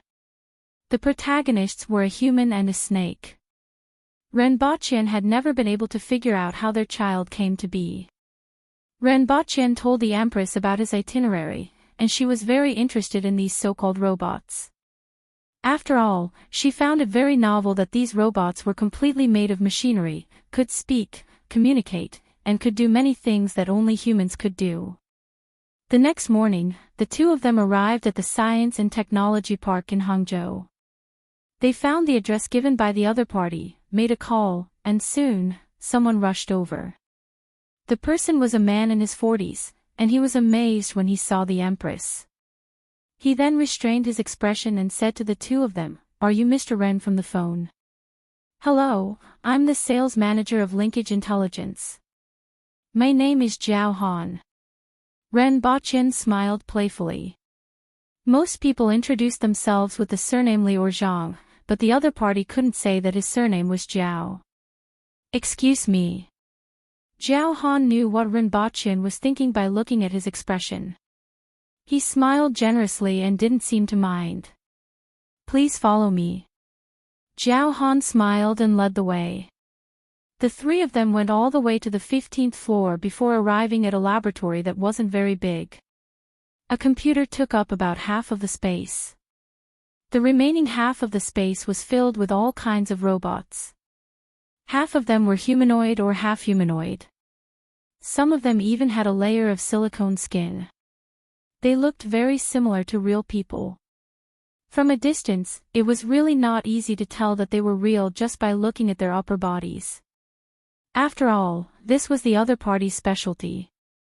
Renbochin looked at these robots that were more beautiful and exquisite than humans and thought that it was no wonder their company's products were selling well overseas.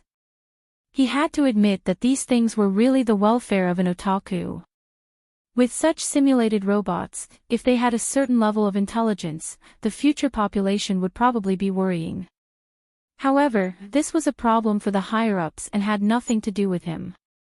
On the contrary, the Empress didn't think as much about these things as Renbochin, or rather, she didn't think about these things at all. She looked at the robots in front of her with interest and pinched her face. "You're hurting me." The robot that was kneading the face of the Empress suddenly opened its eyes and said. The electronic voice sounded a little weird and spoke very slowly.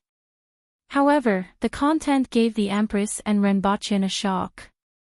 "This is a joke." The robot grinned. It looked stiff, but it was a smile. "Do you know what you're talking about?" Renbochin took a few steps forward to take a closer look. The silicone skin of this robot extended from the top of its head to the bottom of its neck, and it had a temperature that was close to that of a human.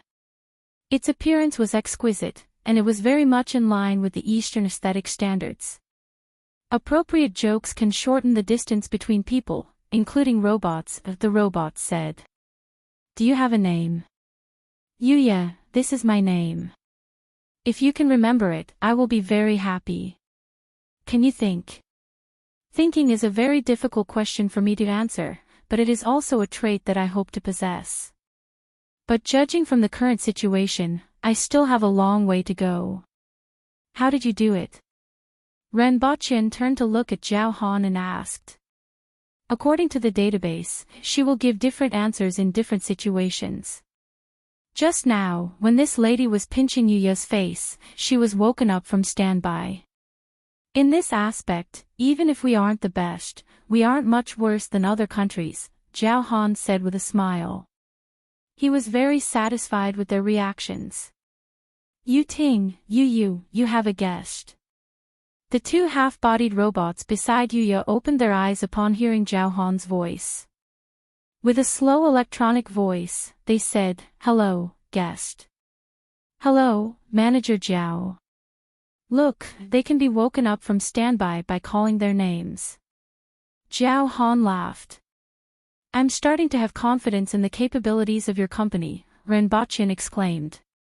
It had to be said that these robots, which weren't well known in the past, were too surprising for Renbochin, whose knowledge of technology was still 3 years old.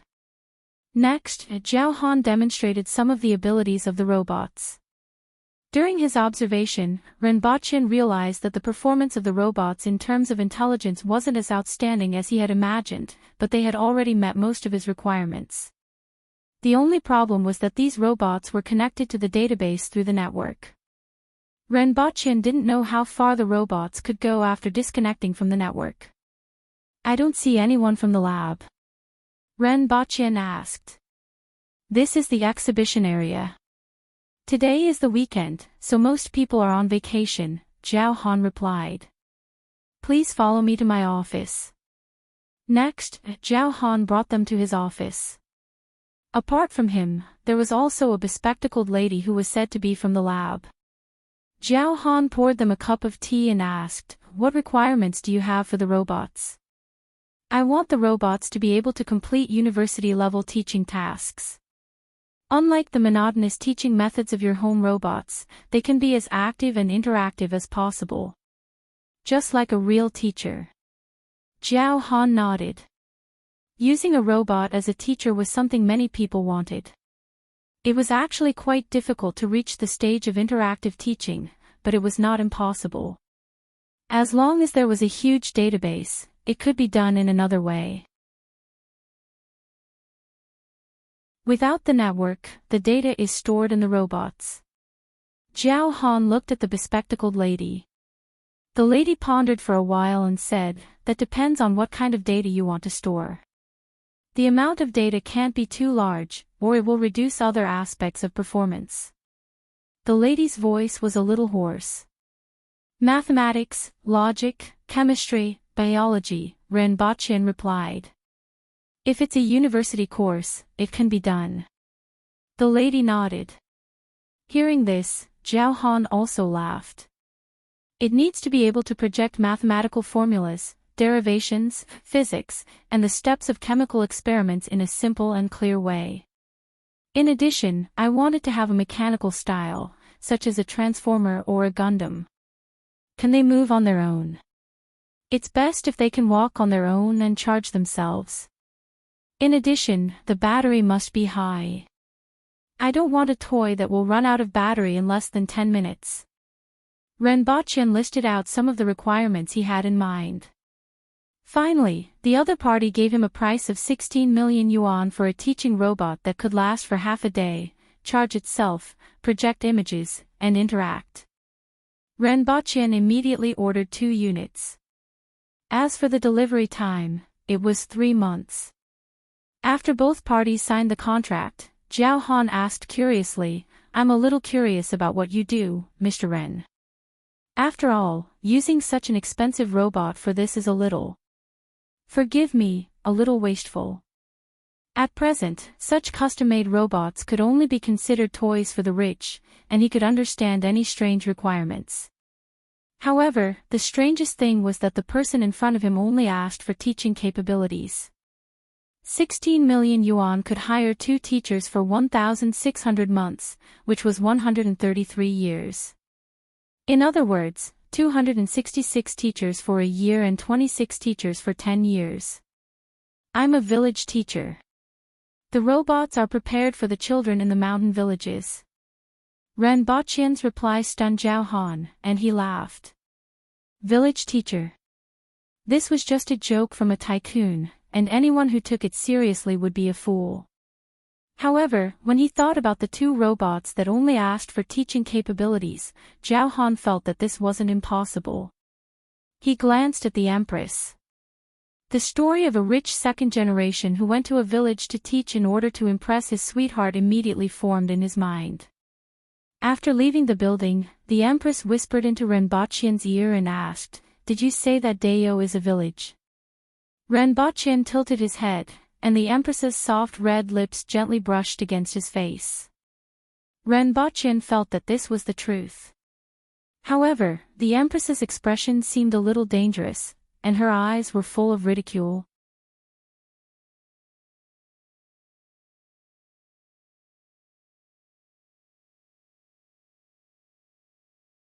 Chapter 559. Renbochin and the Empress returned to Dayo before the 2 idiots returned.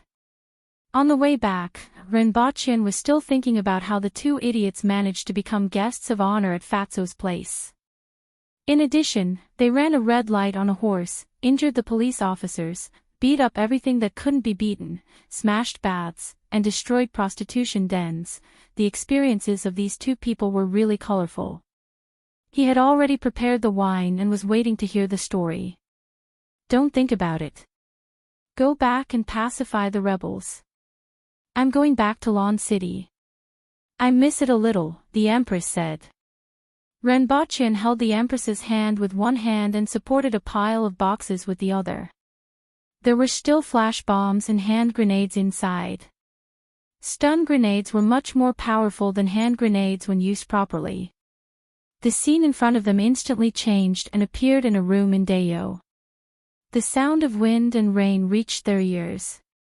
Renbochin walked to the window and opened it to take a look outside. The sky was gloomy, and bean-sized raindrops were falling. I don't know if it's raining in Yoshin City as well. I'm afraid that the commoners won't be able to withstand such heavy rain. We should mobilize the doctors and medicinal ingredients in the city to send them over, Renbochin said. After encountering a disaster and escaping from the city, they were terrified. If they were to encounter such heavy rain, many people would fall ill. You make the arrangements. The Empress held a dog-shaped robot in her hand. It was specially sent over by Zhao Han the next day. It didn't have many functions, but it was much better than the ones on the market that cost hundreds or thousands. Such a robot dog cost tens of thousands of yuan. It would run around its home, groan when it sensed the Empress's touch, gnaw on furniture, eat shoes, and bite curtains. Renbachien always felt that the function of this robot dog was very mysterious. How much hatred would one have for someone to give this to? Wasn't this a robot version of a husky? However, the Empress quite liked it. When she saw that the robot dog was about to bite a chair leg, she put her finger into its mouth. The robot dog immediately let out a whine, turned a few rounds on the spot, and began to do somersaults on the ground. Renbachien thought for a while. Could it be that the Empress liked huskies? He could give her a nest of them, and then the palace would no longer be peaceful. Imagine a bunch of huskies letting loose in the palace. They didn't even send an umbrella over, Renbachien mumbled as he walked around the room. Let's wait. The Empress gave the robotic husky a kick, walked behind Renbachien, rested her chin on his shoulder, and looked out of the window. Renbachien felt two soft points pressing against his back. He turned his hands around and tried to wrap them around the Empress's waist. However, the Empress grabbed his hands and raised them to both sides like a cross. Or rather, Jack and Ruth at the bow of the Titanic. However, there was only a drain outside the window. If they wanted to jump, they could only jump into the drain. Your Majesty, this isn't fair. He turned his head, and the skin at the corner of his eye touched the Empress's forehead. Since when did you learn to say the word fair? The Empress moved her nose close to his ear, and her hot breath blew on the base of Renbachien's ear. Remember, the strong don't need to be fair. Renbachien deeply agreed with what the Empress said. From a personal point of view, fairness was something the weak would say when seeking to change their situation. The strong didn't need to be fair. However, from the country's point of view, there needs to be fairness. Otherwise, the country will fall into chaos. This is the reason why the emperor should be punished like the commoners. Who punished me? The Empress asked in a clear voice. Your Majesty is always right. If you have any doubts, please refer to the previous sentence. Renbachien laughed. The Empress smiled as she rested her head on Renbachien's shoulder. The two of them stood quietly in front of the window for a long time before seeing Qin Yuan come over with an umbrella to check if they had returned. The rain was heavy, and the umbrella was for one person. Qin Yuan's clothes were mostly wet and stuck to her body. The Empress let go of Renbachien, took a few steps back, and jumped on the robotic husky with her toes. She immediately fell into her arms. Thank you, Miss Qin Yuan. Renbachien opened the door and took the umbrella from Qin Yuan. He waved at the Empress and said, Your Majesty, I got someone to send an umbrella over. This umbrella can't withstand such a heavy rain, and I'm afraid that it will wet your clothes. After taking a few steps, he felt the raindrops hit his body along with the wind. After leaving the courtyard, Renbachien found a guard to bring an umbrella to the Empress. He went to the courtyard where Wang Baobao was locked up and saw that fool squatting under the eaves watching ants move. He didn't care that his body was wet, and his thin clothes stuck to his body, outlining his bud-like figure. To put it simply, she was as flat as Lin Chaola, with no breasts, no butt, and nothing to look at. When Renbachien returned to his courtyard, he saw Zhuoling standing outside with an umbrella and a sword in his other hand, blocking the raindrops brought in by the wind. Sir! When Zhuoling saw Renbachien, he immediately kept his sword, and his body began to be wet from the raindrops. What's the matter? Renbachien asked. There's news from whose city, Zhuoling said. Come in and talk. Renbachien brought Zhuoling into the house and asked him to wait for a while. He went to the back hall to change his clothes before coming out. What's the situation? Renbachien asked. Previously in Yoshin City, he specially asked about whose city, but there wasn't any news from him. He thought that whose city had died in the chaos or in the fire. After all, whose city wasn't very strong and was only at the advanced level of the man-will level. This kind of strength was considered pretty good during normal times, but he basically didn't have the ability to protect himself in a war. Renbochin didn't expect him to actually be alive. I received the secret letter a day ago. Xia Kun and Rao Yu have met up, and they are going to escape. Zhuoleng took out a secret letter and handed it over with both hands. Renbochin took it and read it carefully. According to the letter, he escaped from the city that day and mixed with an army hidden outside. Under Xia Kun's lead, they passed through the mountains and forests, and it took them a few days to finally reach Chun's city and meet up with Rao Yu. This army was the defeated army that Xia Kun had brought with him, and it had a total of 50,000 soldiers. In addition, there were the elephant, monkey, and insect soldiers of the 6 doors. Renbochin finally found out the number of elephant soldiers of the 6 doors, which was close to 300. He had to admit that this was a pretty good combat power. However, the soldiers were in a state of panic, and there were many deserters. There were about 45,000 soldiers left. After meeting up with Rao Yu, there were another 150,000 soldiers. However, both sides didn't dare to confront the aboriginals in Chun's city and were preparing to retreat to the south. There were only 3 reasons. The first was that they hoped that the aboriginals would divide their forces and occupy the various cities, but this possibility was slim. Before the situation was completely pacified, it was impossible to divide their forces and give the aboriginals an opportunity to take advantage of them. The second reason was to lengthen the aboriginal supply line. After all, the aboriginals ate a lot of food. Even if they were resupplied from the various cities, the supply line would be extended, and the aboriginals' target was the supply line. There was a possibility, but it wasn't very likely. This was because if they were forced into a corner, the aboriginals would confiscate the food that passed through the cities and not leave any rations for the people in the cities.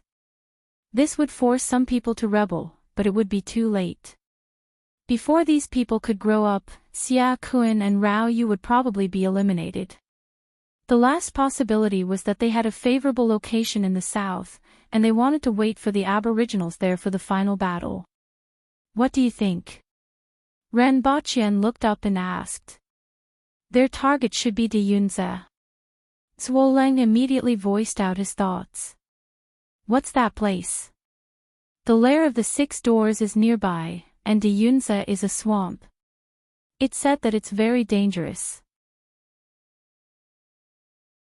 Less than 30% of the people who go in can come out alive, and most of them die inside. It seems like it's here. Renbochin knew that he had guessed correctly. The 6 doors should know this place very well and know which places were dangerous and which were safe. If the aboriginals rashly went in, they would probably suffer great losses. If they didn't go in, they couldn't possibly keep waiting outside, right? Wait until they ran out of food and starved to death. At this thought, Renbochin got up and went out to look for the Empress. He told her about the secret letter and his conjecture. Your Majesty, I suggest that General Gong and the winged cavalry immediately set off to intercept them. We can't let them enter Deyunze. At the same time, Protector General Shi, Deputy Protector General Zong, Captain Qing, and Lin Chaola will also go together. The other party has 3 strange beasts and 6 spirit will experts. I'm afraid that Protector General Shi and the others won't be a match for them.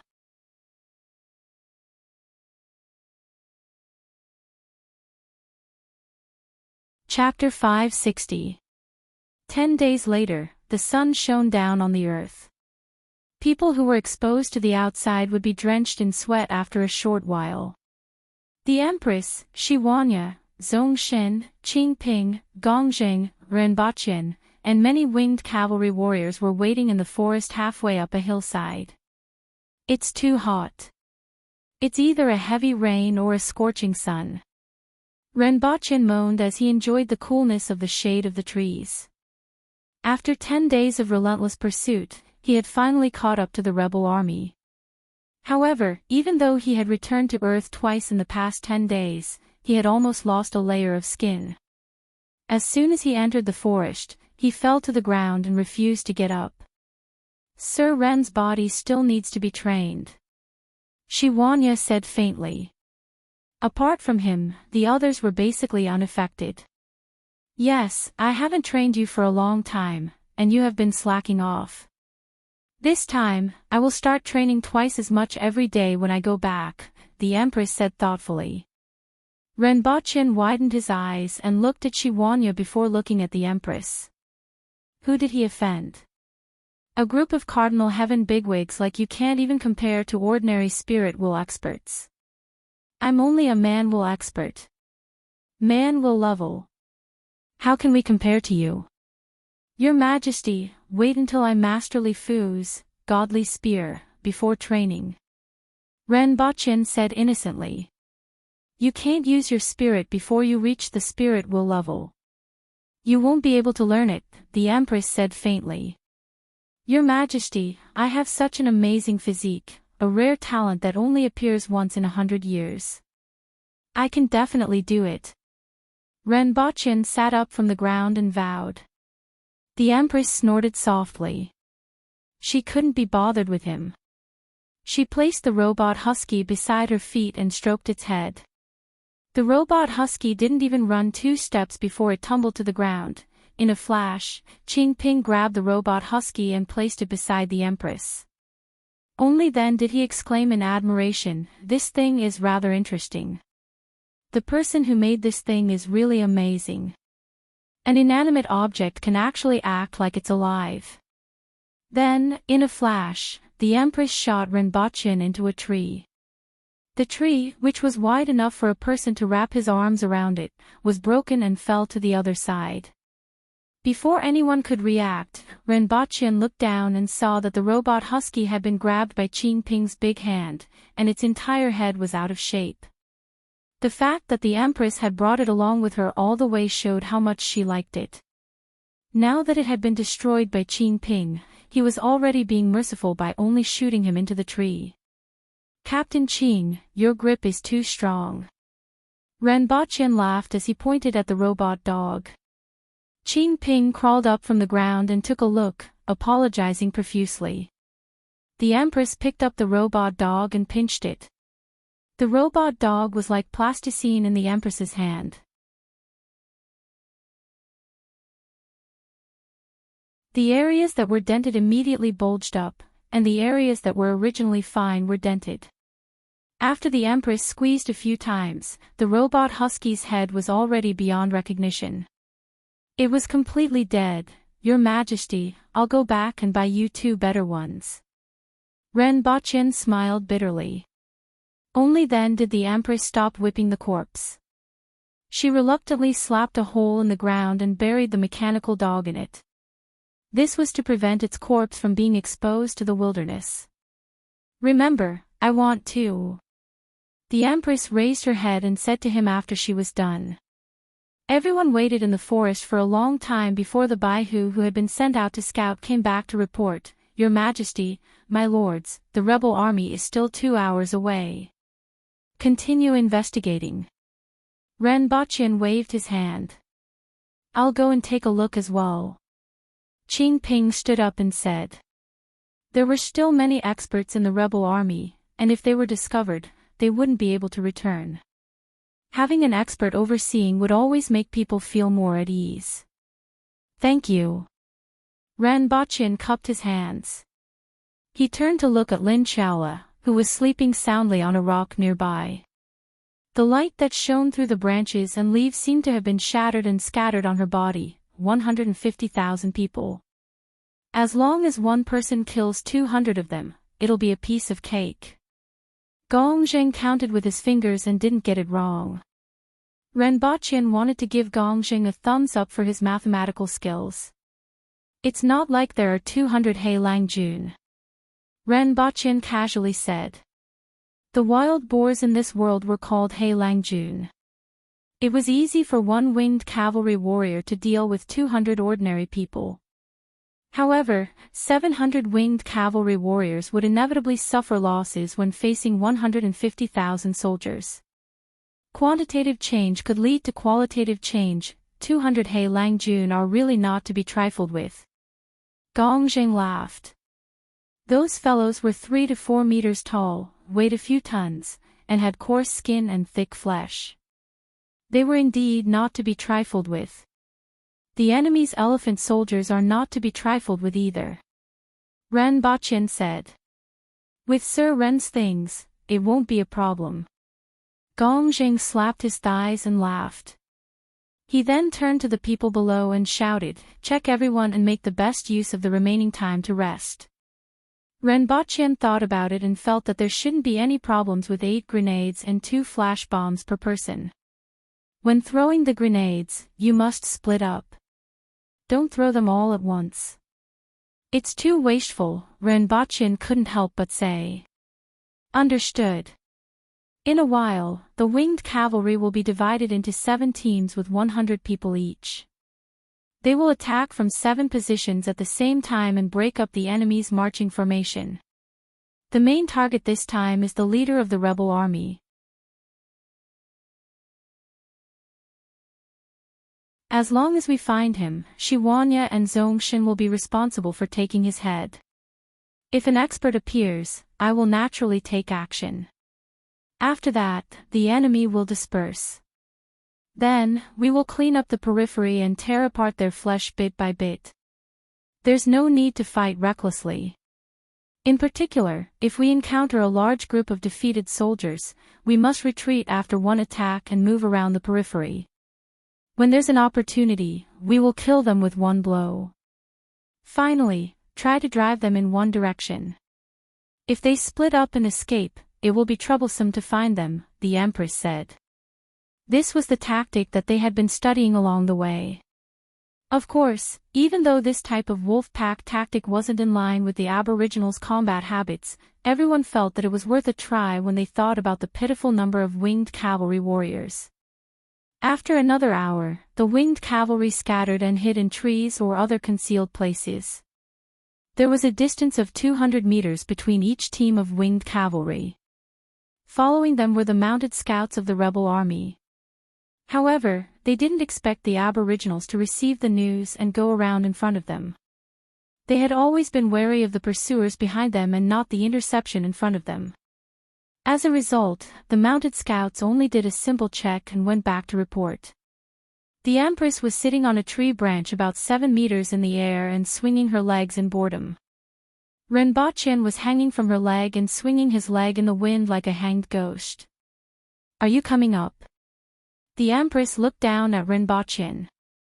The view here is good. Ren Baqin followed the Empress's legs in an arc in the air. He suddenly thought of a song, "Let's Paddle." However, the view here was good, and he could see the official road clearly through the gaps between the branches.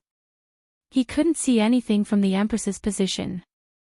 As for looking up, the Empress's leg was pressed against the branch, so he couldn't see anything.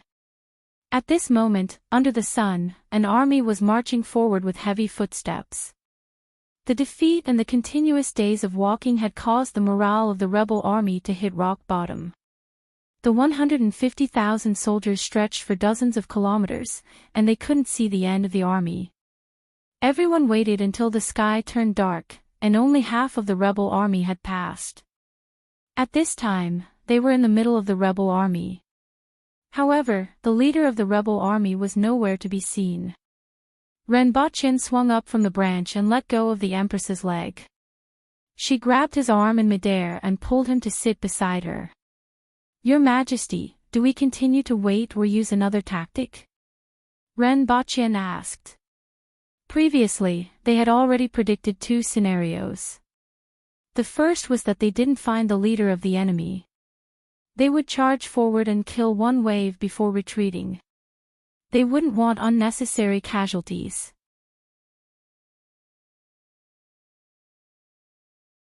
Just like hunting a powerful beast in the mountains, they would exhaust their blood and strength bit by bit.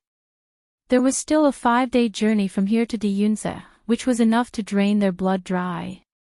Everyone hoped for the second scenario. As mentioned above, they would immediately find the leader of the rebel army, launch a surprise attack, and behead him. Then, they would defeat the rebel army in a wave of attacks, and finally pursue and kill them. I'm hungry.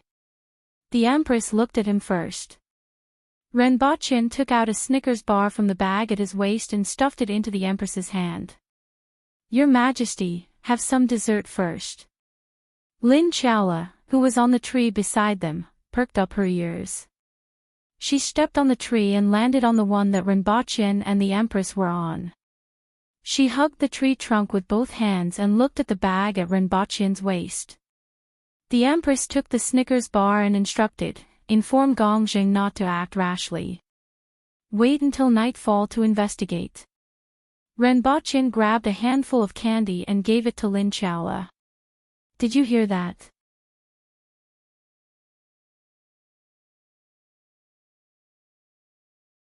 Chapter 561. Renbochin had seen the Great Xia army set up camp, and everything had its own set of strict rules. Every day, the scouts would report back on the suitable location to set up camp. After the commander chose the location, he would use tree trunks and tough branches to build a simple wall to block the enemy's line of defense. Sometimes, 2 trenches would be dug outside the camp, or caltrops would be sprinkled to form another line of defense. Everything in the camp was arranged in an orderly manner. Large pits were dug at regular intervals to serve as toilets. If Great Xia was a regular army, these rebel soldiers would be reduced to refugees in Renbochin's eyes. Setting up camp. No. Public toilets. Similarly, no. Dozens of rebel soldiers surrounded the bonfires below, all of them lying on the ground in a disorderly manner as they rested. If anyone wanted to go to the toilet, they would do so in the wilderness. Renbochin rubbed his chin.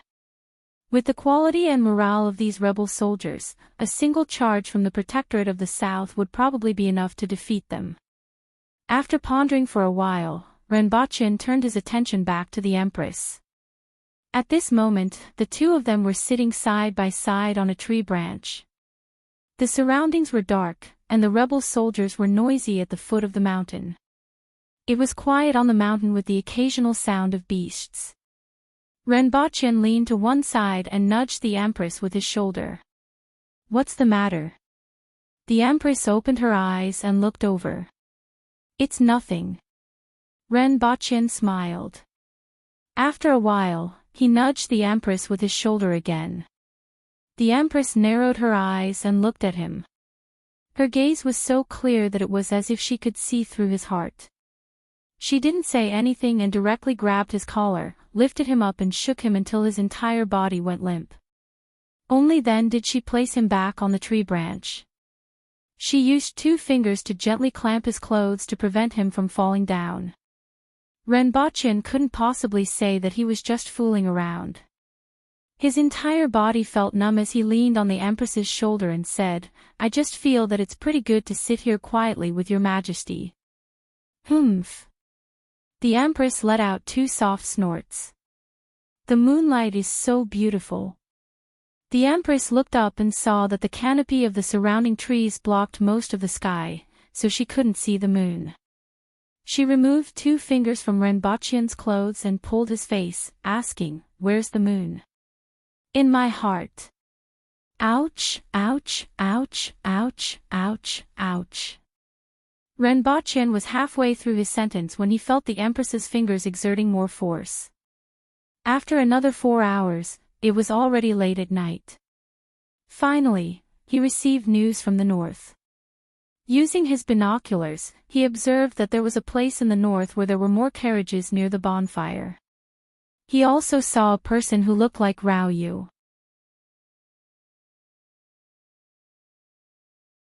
After all, women with that kind of body shape were rare, and even rarer in the army. That's it. The Empress immediately decided. Your Majesty, why don't we have Protector General Shi and the others make a move first and see if they can lure out other fish? All right. The Empress carried Renbochin and landed under a tree. Under the guidance of the person who came, they arrived more than 5 kilometers to the north and found Shiwanya and the rest. Renbochin took the binoculars and looked in the direction that they were pointing at. There was a relatively large open space with a bonfire in the middle and many carriages parked around it. The campfire was surrounded by female guards, and there were also people patrolling the area. The security here was much stronger than in other places. Rao, you should be here. Renbochin nodded. Among the 3 factions, the Green Bell Flower had the most women. This subject requests for battle. Qing Ping cupped his fists and said. Has the winged cavalry made the arrangements? The Empress asked. Your Majesty, it has been arranged. Gongzheng, who rushed over, said. Approved. The Empress flicked her skirt. The surrounding people seemed to have received a signal and immediately looked murderous. Qing Ping cupped his fists at the Empress. Carrying a mace that was 1.2 meters long and 30 centimeters in diameter, he jumped down. First, he approached the other party's carriage. Following which, he leaped tens of meters into the air from a tree. His whole body erupted with vigor, and he smashed down like a meteorite. As Qing Ping's aura exploded, the carriages below exploded, and figures scuttled out. Among them was a tall and fat woman, Rao Yu. She was carrying a pair of golden scissors and dodged with agility that didn't match her figure. Boom! There was a loud sound in the dark night. With Qing Ping as the center, a large crater with a radius of tens of meters formed. Whether it was the horses or the people inside, they were all turned into minced meat. It's Qing Ping. Be careful. When Rao Yu was running for her life just now, she caught a glimpse of Qing Ping and hurriedly shouted. You actually chased after me. She then asked Qing Ping with an ugly expression. Ha ha ha ha ha, I'm here to take your head. Qing Ping stood in the large crater, laughed, and jumped out. With a swing of the mace in his hand, the guards in front of him were swept away like broken dolls. With a sweep, Qing Ping leaped again and smashed toward Rao Yu. Renbochin looked at Qing Ping's jumping figure from the mountain and felt that he was a jumping barbarian. Rao Yu nimbly dodged again and then retreated to the back. 2 elders blocked Qing Ping's way. Where are Shiwanya, Zhongshin, and Qi Zixiao? Everyone turned their heads and looked around, trying to find out where the others were. Everyone knew that Qing Ping couldn't possibly be here alone.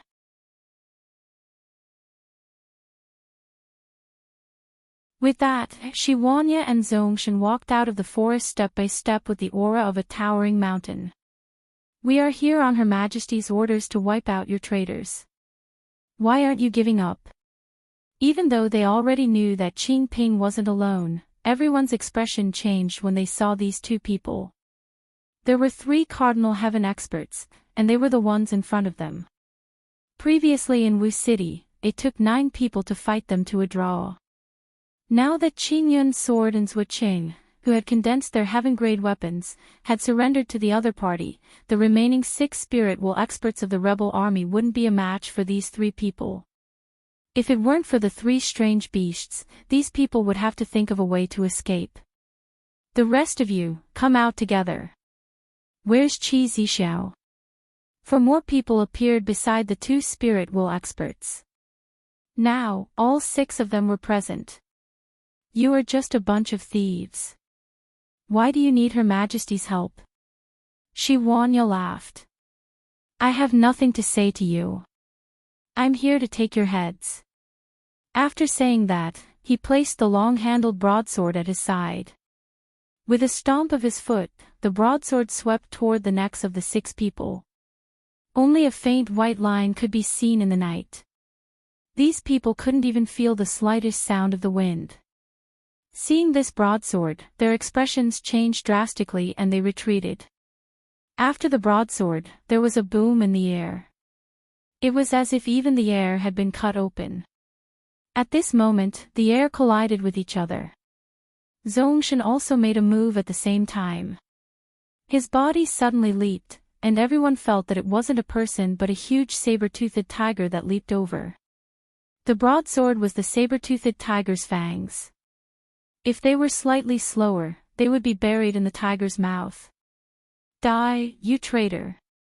Qing Ping passed two people and rushed toward Rao Yu. At this moment, Rao Yu had already retreated 100 meters. Hundreds of guards stood between them, but as Qing Ping waved his mace in the air, they were sent flying to both sides like broken dolls. Tisk, tisk. Rao Yu's guards were all women with beautiful faces and good figures. Under the hands of this boorish Qing Ping, they couldn't even be seen as human beings. Why haven't those three strange beasts come out yet? They can't have run away, right? Ren Baqian muttered as he watched. With the momentum of the three of them, as long as the other party wasn't too far away, they would immediately be discovered. With the speed of these experts, it would only take a moment for them to arrive. You're tuning into the LoveLore Library YouTube channel. We're so grateful for your support, and don't forget to subscribe to join us on this incredible journey through captivating stories. Your generosity through donations truly makes a world of difference, as it's the primary source of revenue that allows me to expand and enhance this channel for you. Thank you from the bottom of my heart for being a part of this adventure.